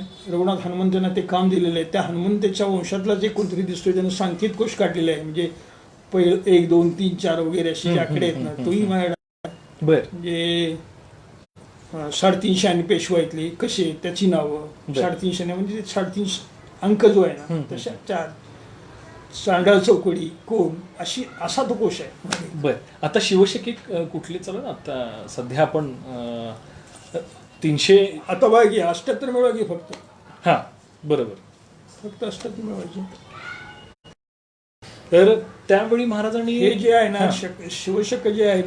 ना त्याच्यामध्ये 78 सगळं येतं सगळं. बर बर बर. दुसरा एक उल्लेख आहे तो म्हणजे महाराजांनी त्या राज्याभिषेका दिवशी आपली स्वतःची नाणी जी आहेत ती चलनात आणली, शिवराई आणि होण. तर त्याचे काय संदर्भ आहेत नक्की? त्या दिवशी ती नाणी प्रचलित केली त्यांनी. काही लोकांचं म्हणणं आहे ते आधीच नाणी आलेले आहेत. बर, काही जण असं मत व्यक्त हो, हो, करतात. हो. पण काही लोक असं म्हणतात की त्या राज्याभिषेकाच्या वेळेस ती नाणी सुरू झाली आणि त्याची म्हणजे किंमत सोनं जेवढं त्याच्यात आहे ना तेवढीच त्याची किंमत असा तो प्रकार आहे. बर, अशा मग ते पद्धतीची सोनं त्या काळामध्ये कसं ओळखत असतील ती की त्याचं वजन आणि त्या त्याच्या पद्धती असतील, त्याच्यापेक्षा वेगळ्या पद्धती वेगळ्या असतील. पद्धती असतील. बरोबर. आणि एकूण खर्च जो आलेला आहे हा सगळे संपूर्ण राज्याभिषेकाला जो खर्च आलेला आहे हा 1,42,000 होऊन इतका खर्च आलेला आहे. म्हणजे आजच्या काळात जर विचार जर केला तर 10 कोटी रुपये खर्च केलेले आहेत राज्याभिषेकासाठी एवढा खर्च. आणि त्यानंतर मग मिरासपट्टी नावाची एक कर बसवलेला महाराजांनी. हा. पण तो सामान्य लोकांच्यावर नाही. पाटील कुलकर्णी वगैरे देशमुख श्रीमंत जे आहेत, लोक जे होते त्यांच्यावरती कर बसवला. त्याच्यावर- आणि त्याच्यावर पण सक्ती नाही. बरं. जसं मुसलमानांचा जी कर देण्यासाठी त्या माणसानं स्वतः यायचं आहे, पायात काय न घालता यायचं आहे, त्याला तो मुसलमान अधिकारी अतिशय घाणेरडी अशा प्रकारची वागणूक देईल तसला काय प्रकार नाही आहे इथं. हाही भाग लक्षात ठेवा. बरोबर. अजून महाराजांना लोकांनी राज्याभिषेकानंतर काही पदव्या बहाल केल्या होत्या. पहिलं म्हणजे त्यातली खरी पदवी एकच, क्षत्रिय कुलावंता श्रीराजा शिवछत्रपती. बरं. आता काही लोक गोब्राह्मण प्रतिपालक वगैरे म्हणतात हे शिवाजीला एका ब्राह्मणानं वापरलेले शब्द आहेत. स्वतः शिवाजी महाराजांनी राज्याभिषेक झाल्यानंतर ही पदवी घेतलेली नाही. बरं. 1905 पुण्यामध्ये लोकमान्य टिळकांनी एक भाषण केलं आहे. त्या भाषणामध्ये राजवाडे जे गोब्राह्मण प्रतिपालक म्हणतात त्याची टर उडवलेली आहे. बरं. कुणी लोकमान्य टिळकांनी स्वतः. आणि हे कशामध्ये आहे नर फाटकांचं रामदासाचं चरित्र आहे त्याच्यामध्ये हे दिलेलं आहे. मी माझ्या पद्धतीचे काही सांगित नाही. तेव्हा गोब्राह्मण प्रतिपालक ही पदवी लावलेली नाही. जरूर ते गोहत्येच्या म्हणजे विरुद्ध होते हे मान्य आहे. ब्राह्मणांचं रक्षण, ब्राह्मणांचं काय सगळ्यांचं रक्षण करत फक्त होते. एकाच हा, जातीने, ते काय पूर्णपणे करणार? मगाशी सगळ्यांचं उल्लेख राज्य जो आपण आहे. केला ते सगळ्यांचं राज्य. सगळ्यांचं राज्य आहे. लोककल्याणकारी राज्य आहे. लोकांसाठी स्थापन केलं लोकांचं राज्य आहे ते. बरं. त्यामुळे तसं एका विशिष्ट वर्णानं असं काय मांडण्याचं कारण नाही. हो, असं अगदी. काही नाही. निसर्गाप्रती महाराजांचं प्रचंड प्रेम होतं आणि त्यांनी राज्याज्ञा बऱ्याचशाच केलेल्या आहेत. हो ते आरोडच आहेत ना. हो. झाडं तोडण्यावर त्याला शिक्षा वगैरे करणं वगैरे आरोडच आहे सगळं. पर्यावरणामध्ये त्याच्या भाडं आहे तर 4 टाईम आहे बरोबर. काढलेलं जे आहे ना ते. तर राज्याभिषेकाची पूर्वतयारी आणि राज्याभिषेकाचा दिवस असं आपण एकंदरीत दोन्ही विषयांवरती चर्चा केली. घडल्यानंतर स्वराज्य एका वेगळ्या विषयानं वाटचाल त्याची सुरू झाली आणि एक चांगला संदर्भ मिळाला तो म्हणजे महाराज दक्षिण दिग्विजयाला ज्यावेळी गेलेले होते त्यावेळी कुतुबशहानं त्यांचं स्वतः स्वागत केलेलं आहे. राजा म्हणून ते समोर नगरला तो आले. माधवन्ना आणि अद्वन्ना जे आहे दोघं भाऊ आहेत ना ब्राह्मणग्रस्त ते तिथं कुतुबशहाकडे जवळजवळ पण हेच आहेत पेशवेच असले जर काय त्यांनी हा. घरामध्ये जाऊन त्यांच्या आईने वगैरे महाराजांना भोजन घातलेले आहे. बर, जेवणाची म्हणजे अतिशय सत्कार वगैरे सगळ्या केलेला आहे. आणि कुतुबशहा तर बेहद खुश आहे. म्हणजे तो का उल्लेख घ्यायचा की कुतुबशहाला महाराजांचं मानायला सुरू झाला ना. पुन्हा छत्रसाल देखील त्याला ती प्रेरणा मिळाली. अगदी बरोबर. उत्तरेकडे जे राजपूत आहेत ते राजपूत कुणी राज्याभिषेक केला तरी पुन्हा ते मुसलमान पराभूत करायचे पुन्हा थांबायचे. थांबायचं. पुन्हा तसं नाही इथं काय तसं नाही घडलं. होय. छत्रसाल म्हणा किंवा इकडचे उत्तरेकडचे जे राजपूत राज्य आहेत त्यांना प्रेरणा मिळाली. दक्षिणेकडे जे विजयनगराचं साम्राज्य आहे तिथं जे हिंदू राज्य सगळे संपवलेले होते त्यांनाही प्रेरणा मिळाली ना. जे राज्याभिषेकाचा तो फायदा आहे. परिणाम होता, हो, हो. फायदा होता. हो, हो, हो. त्यामुळे राजांचं दक्षिण दिग्विजयाला स्वागत बऱ्याच ठिकाणी झालं. बऱ्याच ठिकाणी भागनगरला तर अक्षरशः स्वागत प्रचंड झालं. प्रचंड तर दोघा भावानी वावनी स्वागत केलं. हो, हो. आता बाकीची जी तख्त आहेत मुघल असू दे आदिलशाह असू दे या राज्याभिषेकाचा परिणाम तिथेही काहीतरी उमटला असेल. बाकीच्या म्हणजे तुम्हाला सांगतो, एक तर आदिलशाहला तर त्याचं सार्वभौम मान्य करावं लागलं. बरं आदिलशाह सगळ्यात दुबळा झालेला, निजामशाही तर संपलेलीच आहे. बरं आणि कुतुबशाहीकडे तर ते स्वागतच केलेलं आहे, तुम्ही आता सांगितलंच. म्हणजे ह्यांना मान्य आहे. ह्यांना मान्य आहे म्हणजे कसं आहे की आता औरंगजेबाला प्रतिस्पर्धी आलेले आहे. म्हणजे औरंगजेबाला- छोटं राज्य हा, जे विस्तारलं हा, ते- म्हणजे एका तोरण्यापासून सुरू झालेलं हे हो, राज्य. आणि- राज्याभिषेकावेळी सर किती किल्ले आपल्याकडे होते ज्या दिवशी राज्याभिषेक झाला? साधारणतः किती किल्ले आपल्याकडे होते? साधारण 200-250 किलोमीटर असावे. 200-250 तरी असतात. अगदी डेफिनेटली. आणि मला असं वाटतं की त्या आणि किल्ल्यावर त्याच्यापेक्षा महत्वाचा भाग असा की औरंगजेबाला ही बातमी गेलेली आहे. बर आणि उल्लेख असे आता बकरीमध्ये आहेत उल्लेख की 3 दिवस त्यानं अन्न सोडलेलं आहे. बर आणि त्यानं म्हणजे अक्षरशः म्हणजे मला खरा विरोधक तयार झाला हा, हा, अशी भावना हा, झालेली आहे हा, औरंगजेबाची. म्हणजे मग अशी मी सांगितलं ना, खुतबा म्हणणं बरं. की आपलंच नाव घ्यायचं, आता ते घेणार नाहीत शिवाजी महाराजांचं नाव, पण आता ते संपलं. हो. अशा प्रकारची भावना आहे ना. बरोबर. अशा प्रकारची भावना आहे. मला वाटते रायगडावरती प्रत्येक जण निमंत्रण तशी गेली नसतील, नाही, पण असेल. प्रत्येकानं हा राज्याभिषेक जो आहे माहित आहे. तो किल्ल्यांवरती कशा पद्धतीने साजरा झाला असेल. म्हणजे रायगडावरती तर स्वतः महाराज इथं होते, राज्याभिषेक आपण रायगडावरतीच केलेली नमूद आहेतच सगळ्या प्रतापगडावर गोष्टी. झाला असेल, राजगडावर झाला असेल. हो, कारण हो, हे हो. राजगडात तर महाराजांचं जो 20 वर्षाचं आयुष्य राजगडावर गेलेलं आहे. हो, राजगड तर पहिली राजधानी होती आपली. पहिली राजधानी. मी आता 2007ला पूर्ण राजगड चढलो. बर 2000 म्हणजे 2007ला नाही, आता परवा म्हणजे 2000 बघा 2018 वयाची 70 पार झालेली आहे सर, पण त्यावेळी आता राजगड 2018च्या मे मध्ये आणि 2019 मे मध्ये पुरंदर सगळा बघितला मी. बर आणि एक पपल म्हणून आहे त्या राज्यामध्ये, पुण्यामध्ये ग्रस्त आहे, राहुल पपल म्हणून बरं. तरुण पोरगा हा, आहे. हा, तरुणात दाखवलं तो. प्रेरणा आहे महाराजांची ती. म्हणजे तसा विचार केला तर आपण वयाचं 17 वर्ष देखील मला काही त्याचा त्रास झाला नाही. कारण कसं होतं ते डोक्यात ती एक उर्मी असते.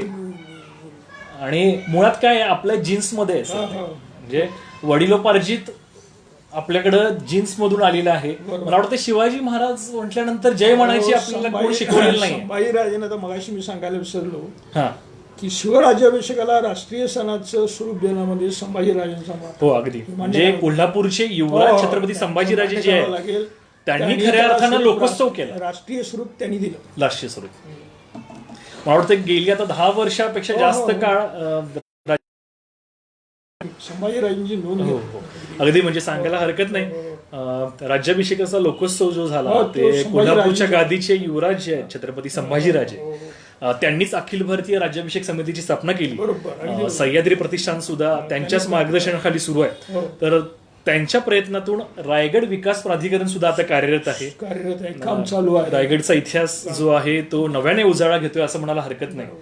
आणि त्यांच्याकडून सध्या आज सकाळी सुद्धा जो राज्याभिषेक सोहळा साजरा झाला तेच होते. ते सुद्धा, आणि रोपवे सुरू नाही आहे, हो. तर संभाजीराजे स्वतः चालत जाऊन वरती गेलेले आहेत. 40 मिनिटांमध्ये पोहोचलेले आहेत, सकाळीच आम्हाला कळालं. आणि तो राज्याभिषेक स्वतः छत्रपती शिवाजी महाराजांच्या वंशजाने जाऊन साजरा करण्या एवढे कदाचित आज इथं आपण आहे, पण रायगडावरती जाऊन साजरं करण्याचं भाग्य जे आहे ते फार वेगळं आहे. तर त्या विषयाकडे मी सर मुद्दामून येतोय. म्हणजे मी 3 ते 4 वेळा राज्याभिषेकला जाऊन आलो सर. बरं, बरं. रायगड चढलो, तिथं राज्याभिषेक झाला, संभाजी महाराजांच्या उपस्थितीत राज्याभिषेक झाला, सगळ्या गोष्टी घेऊन आलो बरोबर. पण महत्वाचा इतिहास जो आहे ना सर, युवा पिढीनं त्या राज्याभिषेकामधून कुठला संदेश घेतला पाहिजे? नुसतं राज्याभिषेकाला जाऊन आलो, प्रेरणा घेतली महाराजांची. अनेक वेळा मी आमच्या हे इंग्रजी संवाद असेल, भगवान चिल हा. असेल, प्रवीण भोसले असतील, बर किंवा अनेक लोक गडांच्यावर पुस्तक लिहितात वगैरे, ह्या लोकांना मी सांगतो की गडांचं भौगोलिक तुम्ही मांडतात, हम्म. स्थान कुठं कुठं काय होय, कुठं होय. कुठं काय, पण ह्या गडांच्यावर जो इतिहास घडला ना, त्या इतिहासापासून तरुणांनी प्रेरणा घ्यावी, अशा पद्धतीनं त्याच्यामध्ये बऱ्याचशा गोष्टी याव्या. बर नुसतंच राज्याभिषेकाला हजर होतो, इकडे गेलो, ह्या गडावर गेलो, त्या गडावर गेलो, याच्यापेक्षा ह्यापासून आपण काय शिकायचं? त्या महापुरुषानं, त्या महामानवानं अगदीच्या कण आणि कण आयुष्याचा झिजवला, तो लोककल्याणार्थ झिजवला. बरोबर. आणि मग जय भवानी जय शिवाजी करत नुसत्या घोषणा देत नुसतं आपण त्या गडावर चढणं, याला फारसा अर्थ नाही. त्या बरोबर. माणसापासून समाजासाठी काहीतरी करणं, समाजासाठी मरणं, त्याग करणं, प्राणच दिला पाहिजे अशातला भाग नाही, पण झिजून काम करता येतं ना. अगदी की माझ्यासाठी करण्यापेक्षा दुसऱ्यांसाठी करणं हा जो भाग आहे हे महाराजांच्यापासून मिळतो. महाराजांचं आयुष्यच पूर्णपणे धावपळीत गेलं. पूर्ण धावपळीत. काय विश्रांती 53 वर्ष जे अर्ध आयुष्य घोड्यावरतीच गेले असं म्हणायला हरकत नाही. घोड्यावर आता काही लोक म्हणतात घोड्यावर ते प्रत्यक्ष युद्धावर फार निघाले आणि ते युद्धावर आहेत.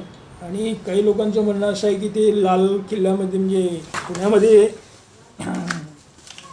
शाहिस्ते खानला मारण्यासाठी लाल महलाचा जो हल्ला आहे केला गेले नसतील वगैरे हे चुकीचं आहे.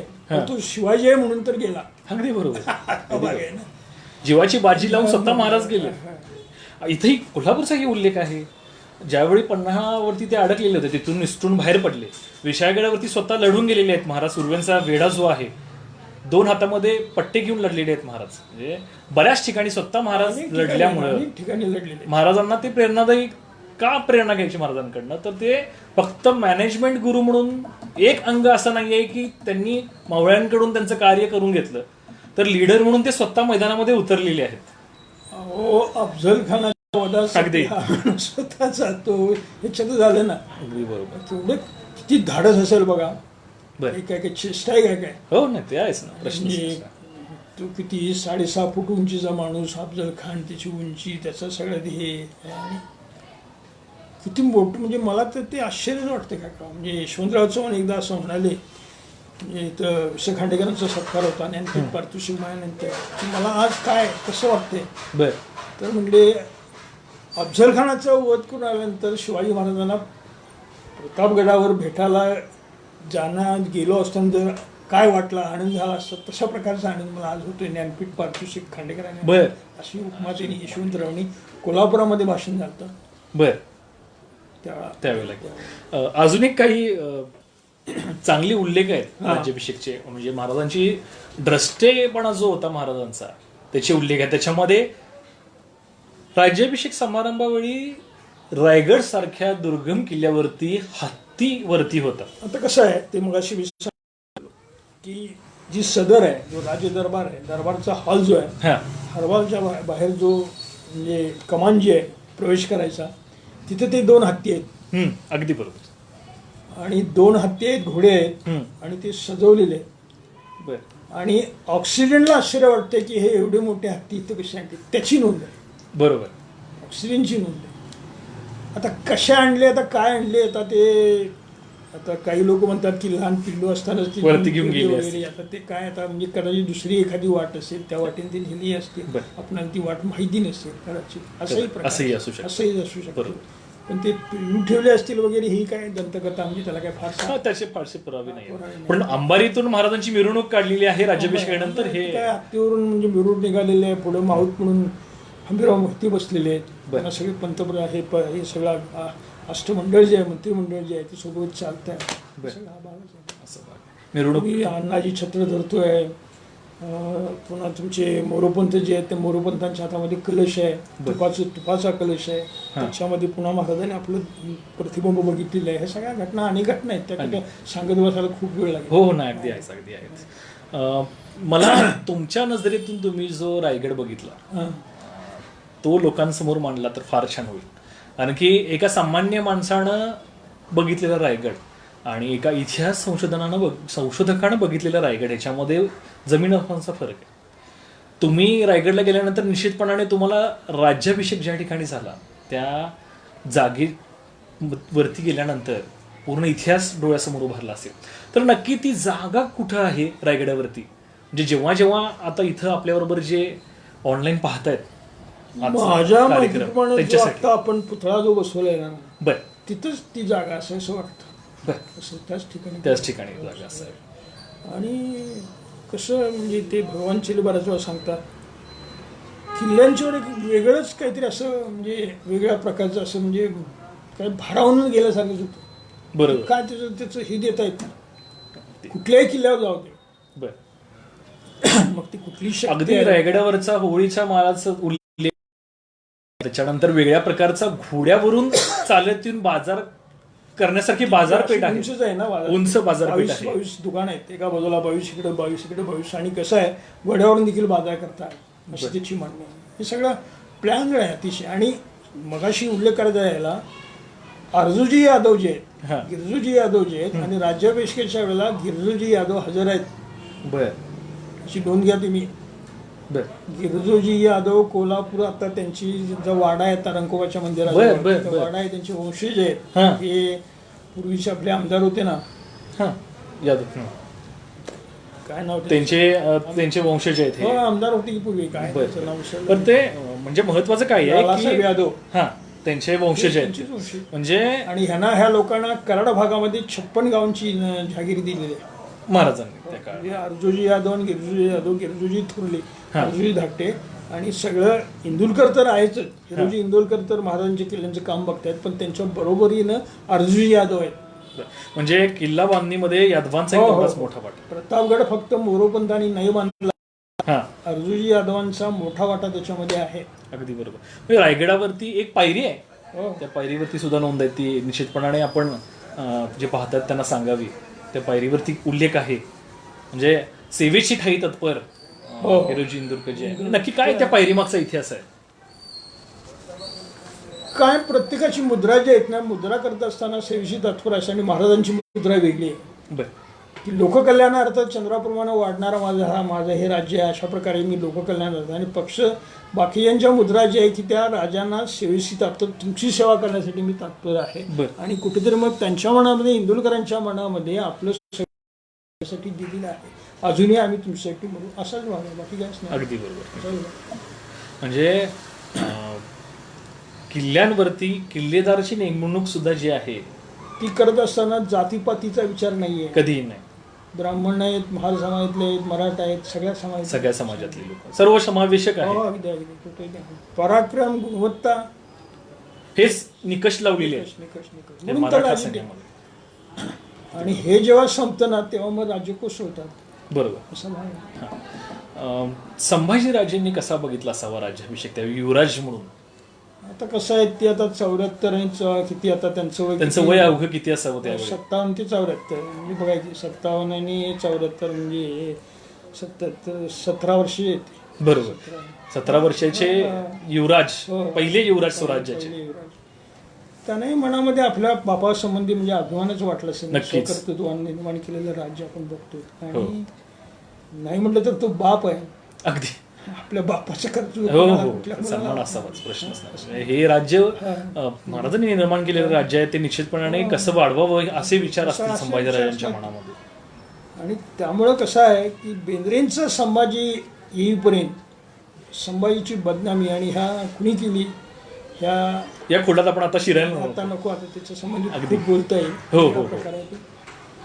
पण मला वाटतं शिवाजी महाराजांचा राज्याभिषेक झाल्यानंतर आणि शिवराय गेल्यानंतर दुसरा राज्याभिषेक जो झाला असेल हा. तो संभाजीराजेंचा झाला असेल. नाही नाही नाही नाही. त्याच्यानंतर हा त्याच्यानंतर एक मिनिट. अगदी बरोबर. त्याच्यामुळे आता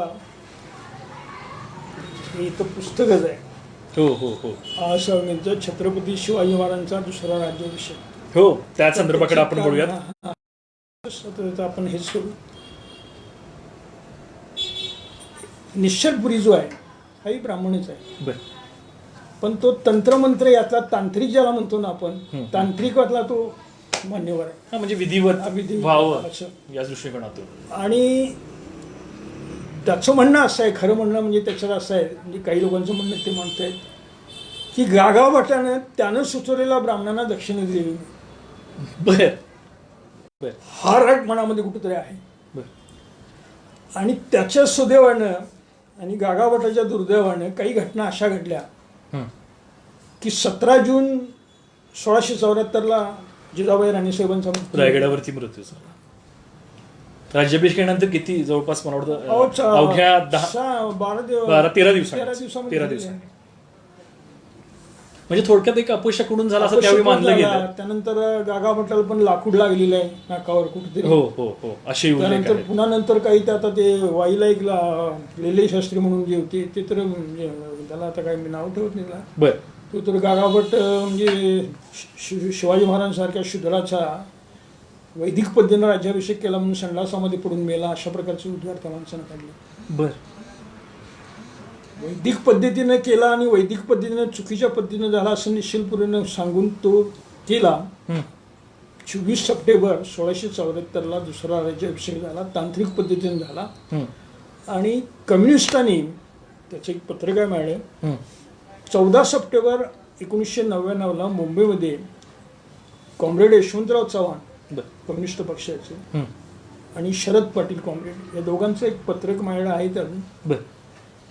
तर त्यांनी हा राज्याभिषेक दुसरा राज्याभिषेक महाराजांनी तांत्रिक पद्धतीने करण्याचं कारण की सर्व लोकांना आम्ही बरोबर घेऊन जाणार आहे.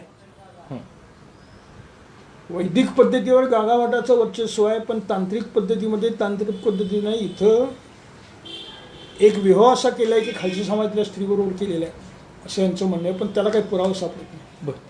आणि तो दुसरा राज्याभिषेक करण्याचं कारण असं आहे ह्या लोकांचं, कम्युनिस्ट लोकांचं, की राजाला हे राज्य सर्वांचं आहे, कुठल्या एका विशिष्ट जातीचं नाही, हे सिद्ध करण्यासाठी तांत्रिक पद्धतीनं राज्याभिषेक 24 सप्टेंबर 1674ला महाराजांनी पुन्हा करून घेतला रायगडवरती. आणि तो निश्चलपुरीच्या नेतृत्वाखाली झाला, तांत्रिक पद्धतीने झाला.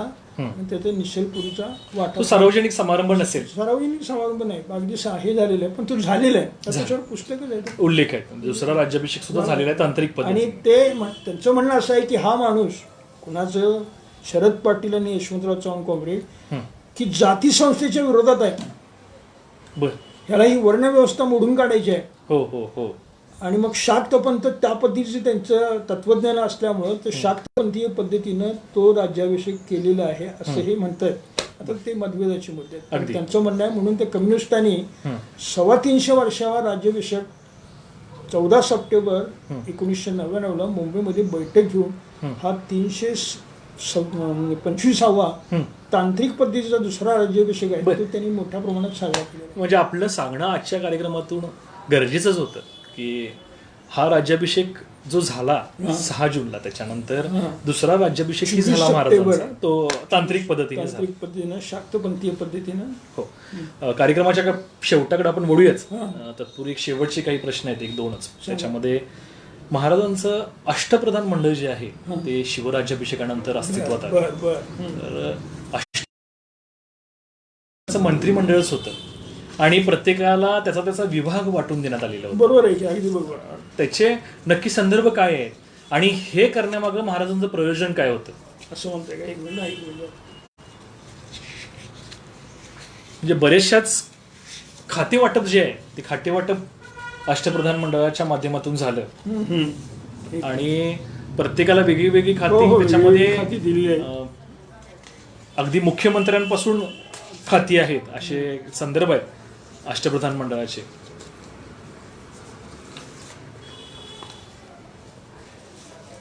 तर कसं आहे, आता काही लोकांचं म्हणणं असं आहे की हे अष्टप्रधान मंडळ वगैरे जे आहे ते कौटिल्याची प्रेरणा त्याला आहे असं काही लोकांचं म्हणणं. तिला अर्थशास्त्र जे आहे ते सांगू शकतो. तर काही लोक ते मान्य करत नाहीत. आणि मग राज्याची त्यांनी विभागणी केली आहे. मोरोपंत पिंगळी जे आहेत ते म्हणजे पेशवे पंत, त्यांच्याकडे मग सगळं म्हणजे कारभार वगैरे सगळा. अण्णाजी पंत सचिव आहेत, त्यांनी पत्रव्यवहार जो आहे तो पत्रव्यवहार सांभाळायचा आहे, तो कुलकर्णीचा आहे. तो आता बघता येईल. त्यानंतर सुमंत जे आहेत ते देखील असं सगळं बाकीचं सगळं म्हणजे बाकीच्यांशी जो पत्रव्यवहार जो आहे परराष्ट्र व्यवहार म्हणायला हरकत नाही, परराष्ट्र असं खातं होतं. त्यानंतर रामचंद्रपंत अमात्य जे आहेत ते देखील सगळ्या पन्हाळगडावरती ज्यांचे आपला सापडतो रामचंद्रपंत अमात्य. त्यानंतर निराजी पंत जे आहेत ते न्यायाधीश आहेत. पंडितराव म्हणून जे आहेत ते धर्माचे प्रमुख आहेत, त्यांनी धर्मासंबंधीचे सगळे हे. आणि हंबीराव मोहिते जे आहेत ते सेनापती म्हणून त्यांनी काम केलं आणि अशी वाटणी केलेली आहे. आणि राज्याभिषेकाच्या वेळेला देखील हे त्यांच्या जागा ठरलेल्या आहेत. बरोबर. मग अशी मी सांगितलं अष्टप्रधान मंडळाच्या अष्टप्रधान मंडळाची जागा ठरलेली आहेत. सिंहासनाच्या डाव्या बाजूला हंबीराव मोहिते आहेत, डबीर आहेत, निराजी पंत आहेत. आणि इकडे जर आपण विचार जर केला तर उजव्या बाजूला मोरोपंत आहेत, हम्म. अण्णाजीपंत आहेत, हे जे लोक आहेत हे असे त्यांनी ही देखील वाटणी केलेली आहे. बरं. आणि सगळ्यांच्या विचारानं सगळं चालायचं. हो. म्हणजे राजा म्हटल्यानंतर त्याने म्हणजे असा आता राज्याभिषेक करायचं म्हटल्यानंतर ह्या मंत्रिमंडळाची बैठक वगैरे घेतलेली आधीच, हे आधीच सगळं ठरलेलं आहे कसं घ्यायचं काय हो. घ्यायचं. त्यामुळं राजा जरी असला तरी आज जशी इंग्लंडला परिस्थिती आहे तशा पद्धतीचा हे सगळा राज्यकारभार आहे. एक मला वाटतं त्या काळातला सर्वात मोठा राष्ट्रीय उत्सव म्हणायला हरकत नाही राज्याभिषेक. तसंच आहे. मी मगाशी सांगितलं ना म्हणजे त्या डॉक्टर बाळकृष्णांचा 3रा व्हॉल्यूम जो आहे बर. शिवाजी द ग्रेट, हम्म. त्याच्यामध्ये सिग्निफिकन्स ऑफ कोरोनेशन ही जी आहे हे 11 हे दिलेले आहेत. हम्म. आणि त्याच्यामध्ये हा मुद्दा मांडलेला आहे ना बरोबर.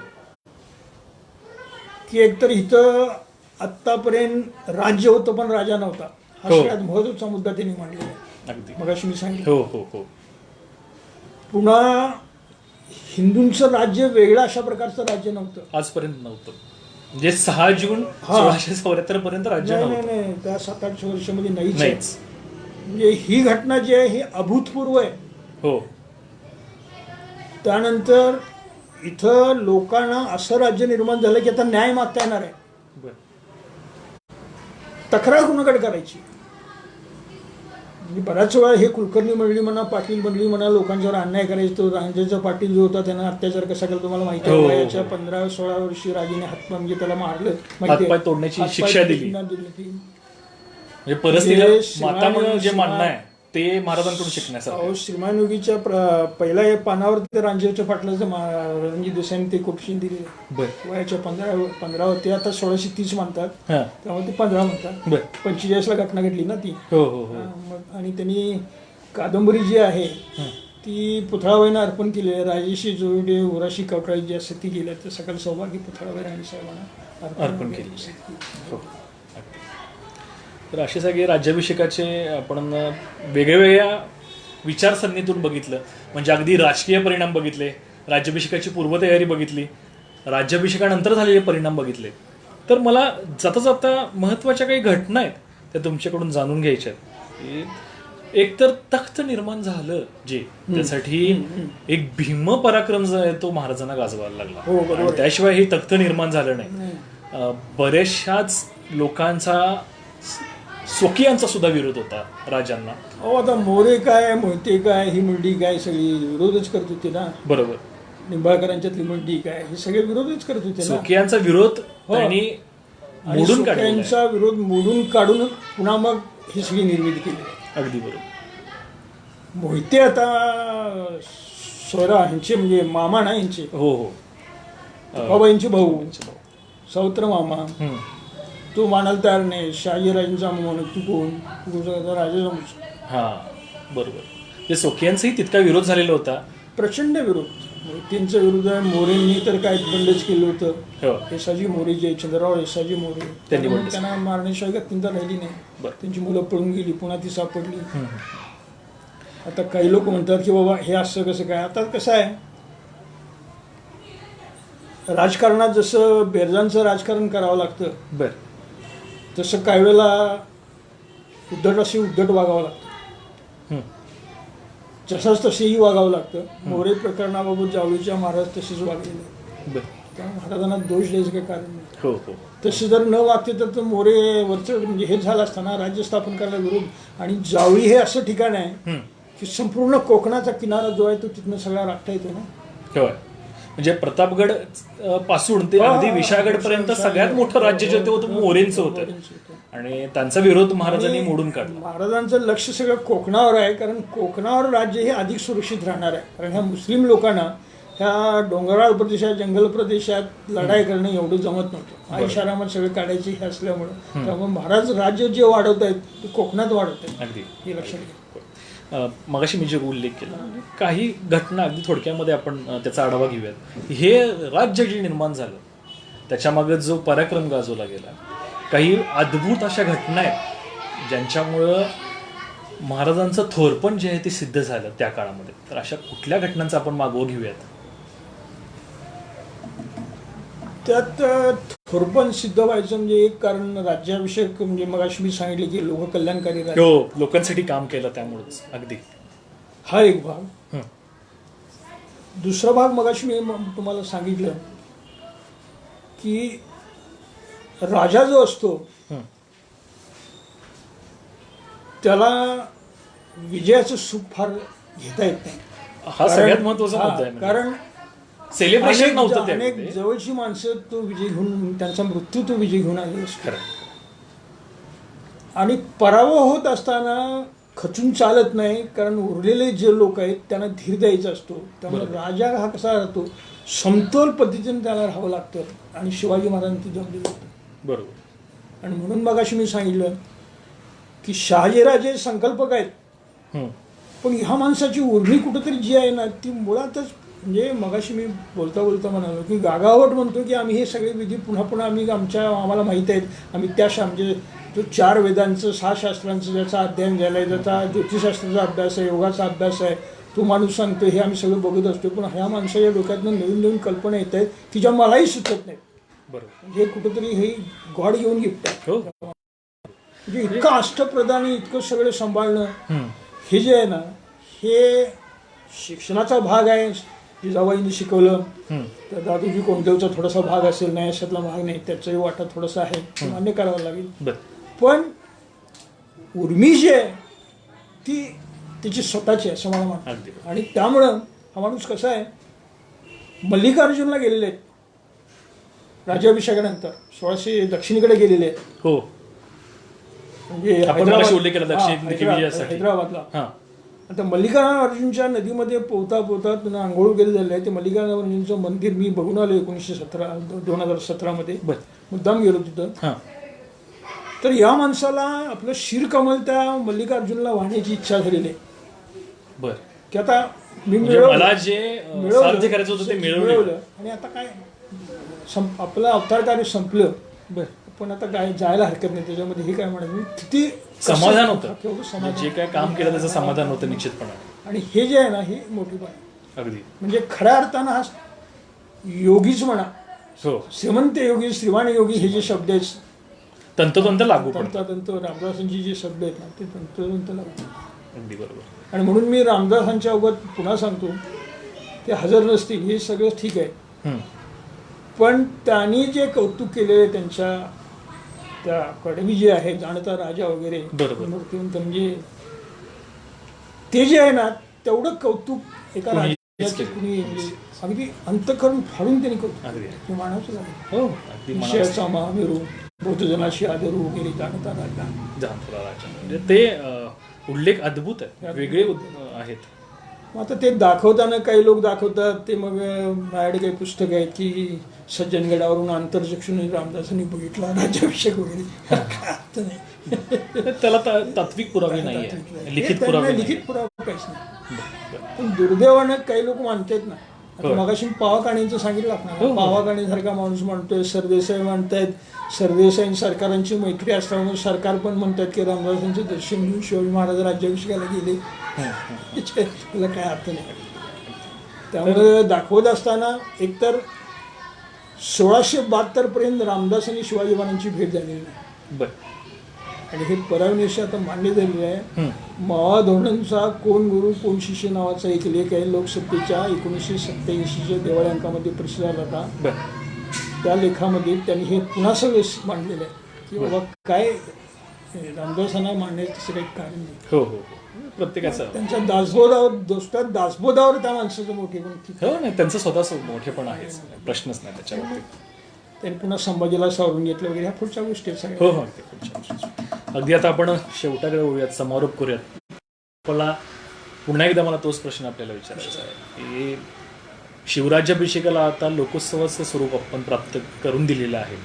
अगदी शिवराज्याभिषेक 7 समुद्रापार गेलेला आहे. फक्त महाराष्ट्रातच नाही तर अख्ख्या देशामध्ये आज साजरा होतोय, जगामध्ये साजरा होतो. आज एक इतिहास संशोधक म्हणून निश्चितपणाने त्याचं तुम्हालाही समाधान असेलच, पण अजून तो साजरा करताना महाराजांचा प्रेरणादायी इतिहास जो आहे तो लोकांपर्यंत पोचवण्याचं जे उद्दिष्ट आहे ते निश्चितपणाने आपण या दिवसाच्या माध्यमातून निश्चित केलं पाहिजे असं मला वाटतं. आणि त्याचबरोबर एक प्रेरणादायी दिवस म्हणून ह्याच्याकडे आपण पाहिलं पाहिजे. फक्त शिवाजी महाराजांनी ते राज्य स्थापन केलं, त्यांच्या व्यक्तिमत्वाचे पैलू अभ्यासले पाहिजेतच, पण त्यांनी जे कार्यकर्तृत्व पार पाडलेलं आहे त्या कार्यकर्तृत्वातून प्रेरणा घेऊन, त्यांच्या चरित्रातून प्रेरणा घेऊन आपण त्यांच्या व्यक्तिमत्वाकडे बघून कशी वाटचाल केली पाहिजे हा एक शेवटचा माझा प्रश्न आहे. त्यांचे अंगभूत जे गुण आहेत, जे तुम्हाला संशोधन करताना दिसले, ते गुण जे आहेत ते आपण विचारात घेऊयात या राज्याभिषेकाच्या दिवशी आणि आपण थांबूयात.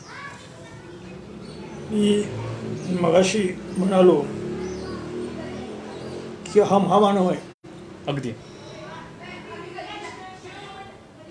स्वराज्य संकल्प, स्वराज्य प्रेरक, शहाजीराजे, जिजाबाईंची जडणघडण, दादोजी कोंडदेवांनी काही गोष्टी शिकवल्या. हो, हे सगळं जरी असलं तरी या माणसाच्या मनामध्ये उर्मी जी आहे ती शेवट, म्हणजे गांधीजींनी जी रस्किनपासून कल्पना घेतली अंडर द लास्ट, शेवटच्या माणसाचं अश्रुकृष्णाचं सामर्थ्य मला द्यावं किंवा मला मिळावं, तशा प्रकारची भूमिका महाराजांची आहे. तळागाळातल्या माणसांपर्यंत पोहोचले महाराज. माणसापर्यंत त्याला सुखानं जगता आलं पाहिजे. सुखनिद्रा जी म्हणतो आपण, गडावर लाभली पाहिजे. गड कसा असला पाहिजे की सुखनिद्रा लाभावी, असे जे उल्लेख आहेत, हे जे उल्लेख आहेत तशा पद्धतीने हा माणूस काम करतो. म्हणजे सुखानं माणसानं रयतेने जगावं. रयतेचा राजा, जाणता राजा एवढ्यासाठी उल्लेख आहे. रयतेचा राजा, लोकांनी कष्ट करावेत, न्यायानं जगावं, प्रामाणिकपणे जगावं. अहो, कल्याणच्या सुभेदार सुनेचा प्रकार आता किती तो काल्पनिक आहे की काय तो भाग आपण सोडून देऊ, पण हा माणूस सांगतोय ना की ही माझ्या आईसारखी आहे किंवा माझ्या, म्हणजे मी सगळ्या जगातल्या माझी पत्नी सोडून बाकीच्या सगळ्या आया बहिणी आहेत. होय, आणि ही भूमिका शेवटपर्यंत ठेवलेली आहे. होय. बरं, स्त्रीला माता मानणं, तिच्या अब्रूचं संरक्षण करणं, त्यासाठी वेळ प्रसंगी प्राण देण्याची देखील तयारी ठेवणं हा माणूस करतो. अगदी शेतकऱ्यांची काळजी घेतोय. हो, हे सगळं जे आहे ना, मला मनामध्ये येतं ह्या माणसानं हे सगळं काय कसं सत्य केलं. अहो, गड बांधत असताना, सिंधुदुर्गाचा गड बांधत असताना हा माणूस अनेक प्रकारच्या सूचना करतोय. त्याला हे नॉलेज कुठून आलं? हे जे मॅनेजमेंट गुरु जे म्हणतात ते सगळे अँगल्स जे आहेत ते सगळे अँगल्स रायगडावर जेव्हा सगळे ठरले भोजनाचं वगैरे, त्या भोजनाचे म्हणजे त्या केळुसकरांच्या पुस्तकामध्ये दिलेले आहेत. त्याने अर्थात बकरीच्या आधारे लिहिलेलं आहे.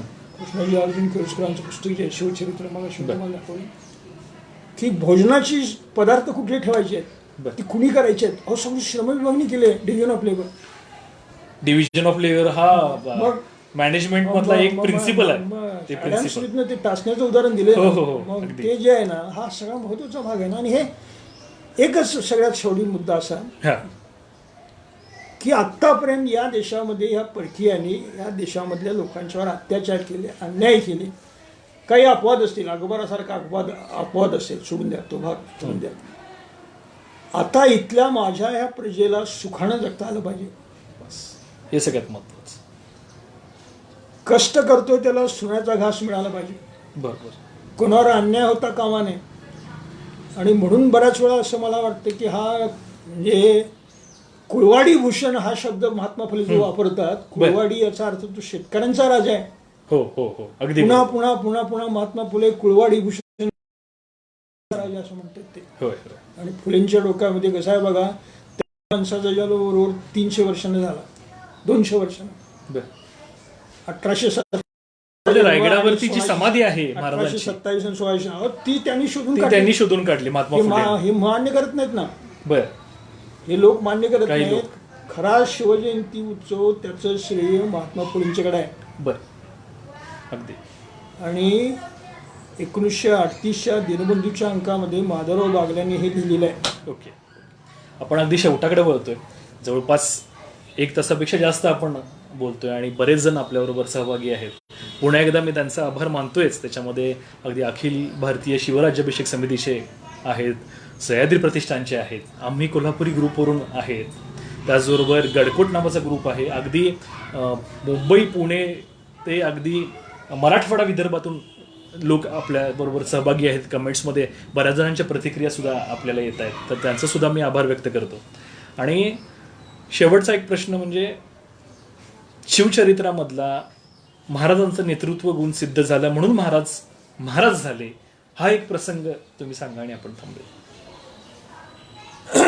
महाराजांचं नेतृत्व जगमान्य झालं हे जे आहे, ही घटना कुठली, म्हणजे जगाला पूर्ण वाटलं की हा माणूस वेगळा आहे. माझ्या दृष्टीकडनं तुमच्या दृष्टी 10 नोव्हेंबर 1659 प्रतापगडावर अफजल खानाचा उद्योग केला. ती घटनेनंतर महाराज सगळ्या जगामध्ये त्याच्या नोंदीच इकडे. आज लोकसत्तामध्ये मॅरी नावाचा कोणते फ्रेंच माणूस आहे, त्यानं 2003 मध्ये फ्रेंच भाषेमध्ये महाराजांचं चरित्र डच लिहित आहेत, पोर्तुगल भाषेमध्ये आहेत, फॉरेन बायोग्राफी ऑफ शिवाजी नावाचं पुस्तकच आहे, इंग्रज आहे, तिकडं तंजावरकडं पण त्या भाषेमध्ये त्यांनी सगळं मांडलेलं आहे. शिवाजी महाराजांची म्हणजे देवळं आहेत. हे सगळे जर आपण लक्षात घेतलं तर अफजल खानाच्या वधानंतर महाराजांना राष्ट्रीय पातळीवर आणि साधारणपणे जगमान्यता देखील मिळाली. नेतृत्व गुण सिद्ध झालं ते अफजल खान वधानंतर. काय चेष्टा आहे का? हो हो हो. आदिलशाह इतकी प्रचंड ताकद आहे, त्यावेळेला तिकडे मोंगल आहेत, कुतुबशाह आहे, हे सगळे एवढे असताना हा माणूस वय वर्ष 27 म्हणजे 32-33 वयाचे आहेत आणि केवढा तो प्रचंड ताकदीचा स्वतःला मृत्यूभंजक होऊन येतोय. मृत्यूभंजक म्हणजे माझ्या तुम्हाला नमाज पडताना माझंच नाव घ्यावं लागेल अशा प्रकारचं त्याचं वर्णन करतोय. मस्ती आहे अंगामध्ये. त्याला जाऊन भेटणं आणि ते शिवाय केवढं धाडस आहे. आणि हे जे आहे ना, इथून महाराज सगळीकडे गेले. खऱ्या अर्थानं तिथं नेतृत्व महाराजांचं सर्वमान्य झालं. अगदी बरोबर. अफजल खान 40-45 वयाचा आहे. हो, धिप्पाड आहे ना. धिप्पाड म्हणजे इतका प्रचंड धिप्पाड आहे तो. म्हणजे भालजींचे पिक्चर जे आहेत, मी भालजींचं तत्वज्ञान सोडून द्या, पण भालजीने आमच्यासारख्या पिढीवर जे चित्रपट शिवाजी महाराजांच्यावर काढले, शिवाजी जेवण ठेवायचं काम भालजीने केलेलं आहे. मान्य करा. कोल्हापूरची चित्रपट संस्कृती जी आहे जी रुजली, म्हणजे त्या अफजल खानावर जो प्रतापगड नावाचा चित्रपट होता त्याच्यामध्ये तो बेकाच्या अंगावर पडलेले ना अफजल खान ती सहज उचलून असा प्रसंग असं त्याची ताकद दाखवण्यासाठी अनेक गोष्टी आठवत आहेत. बरोबर. समोर अफजल खान वय नेतृत्व सिद्ध होण्यासाठी अफजल खान राष्ट्रीय पातळीवर त्यांचं नेतृत्व प्रस्थापित झालं. अगदी राष्ट्र पातळीवर त्यांना मान्यता मिळाली. बरोबर. मोंगल देखील म्हणजे दक्कून राहायला लागले ना. हो ना.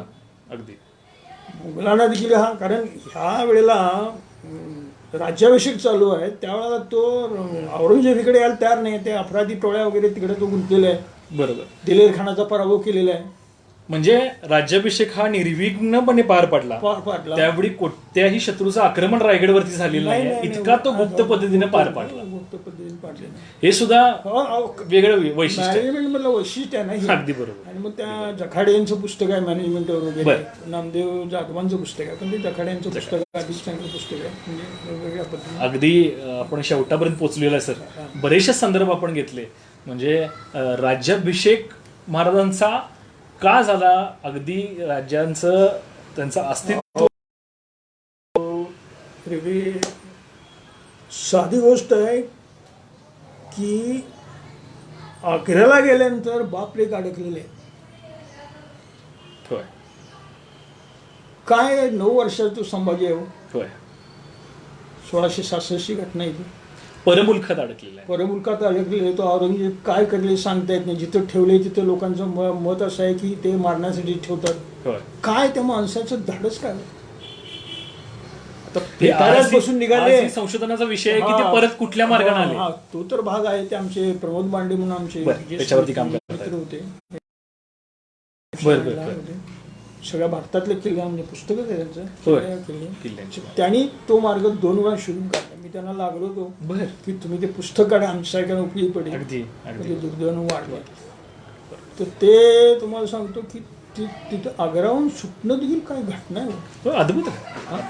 आता ते वाघ आहेत, ते पेठाऱ्यातून आले का, सोंग घेतलं काय घेतलं तो भाग सोडून द्या, पण केवढं तिथनं सुटणं त्यासाठी एक वेगळं सामर्थ्य असावं लागतं ते होतं. मनाची केवढी हे आहे. तर स्वतःच्या मुलाचा गडावर आल्यानंतर तो वारला असं सांगण्याची वेळ आली होती. एक तर म्हणजे केवढे हे असलं पाहिजे आणि सांगायला. मला वाटतंय जेव्हा 18 ऑगस्ट 18. 1666. अगदी बरोबर. जाता जाता सर आपण राज्याभिषेक निमित्ताने एक संदेश देऊयात. खरं तर आपण भरभरून बोललोय आणि शिवचरित्र हे एका तासाभराच्या या एपिसोडमध्ये सामावरणार नाही आहे, मलाही माहिती आहे. पण जाता जाता आपण एक चांगला संदर्भ द्या, युवकांना प्रेरणा या राज्याभिषेकातून मिळावी याविषयी सांगूयात आणि थांबूयात. शिवछत्रपतींच्या पासून एकच प्रेरणा युवकांनी घ्यावी की आपण समाजाचं काहीतरी देणे लागतो. व्यक्ती कुटुंब यासाठी आपण करतच असतो, पण त्याहीपेक्षा समाजासाठी आपल्या आयुष्यातला वेळ पैसा हा खर्च झाला आणि तोच आनंदाचा भाग असतो. आणि शिवाजी महाराजांच्या पासून हेच शिकण्यासारखे. अगदी त्या माणसाच्या या महामानवाचा काहीतरी आपण आदर्श आपल्या पुढे ठेवतो असो, नाहीतर जगण्याला अर्थ नाही. बरोबर. हाच संदेश. तर जवळपास मला वाटतं 1.25 तासापेक्षा जास्त आपण या विषयावरती बोलतोय.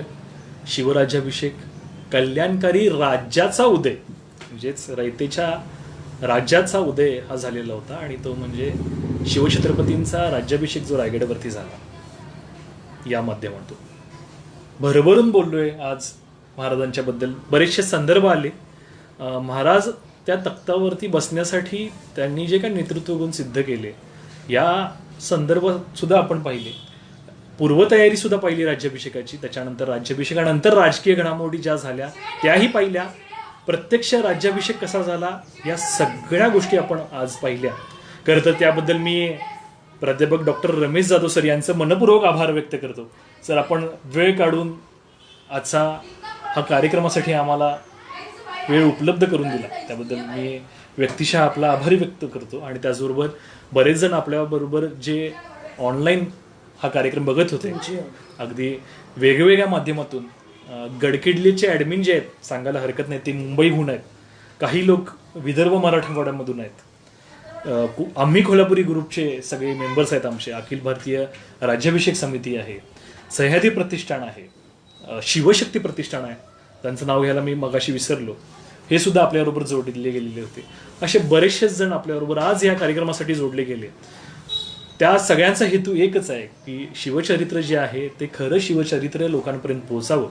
आणि ते निश्चितपणाने या कार्यक्रमाच्या माध्यमातून थोडं का होईना आम्ही प्रामाणिकपणे पोहोचवण्याचा आपल्यापर्यंत प्रयत्न केलेला होता. तो साध्य झाला असेल असं म्हणायला हरकत नाही. पुनश्च एक वेळ आपल्या सर्वांचं आभार व्यक्त करतो आणि शिवछत्रपतींना अभिवादन करून आजच्या या कार्यक्रमामध्ये मी विक्रम रेपे आपल्या सर्वांची रजा घेतो. धन्यवाद. चहा करा.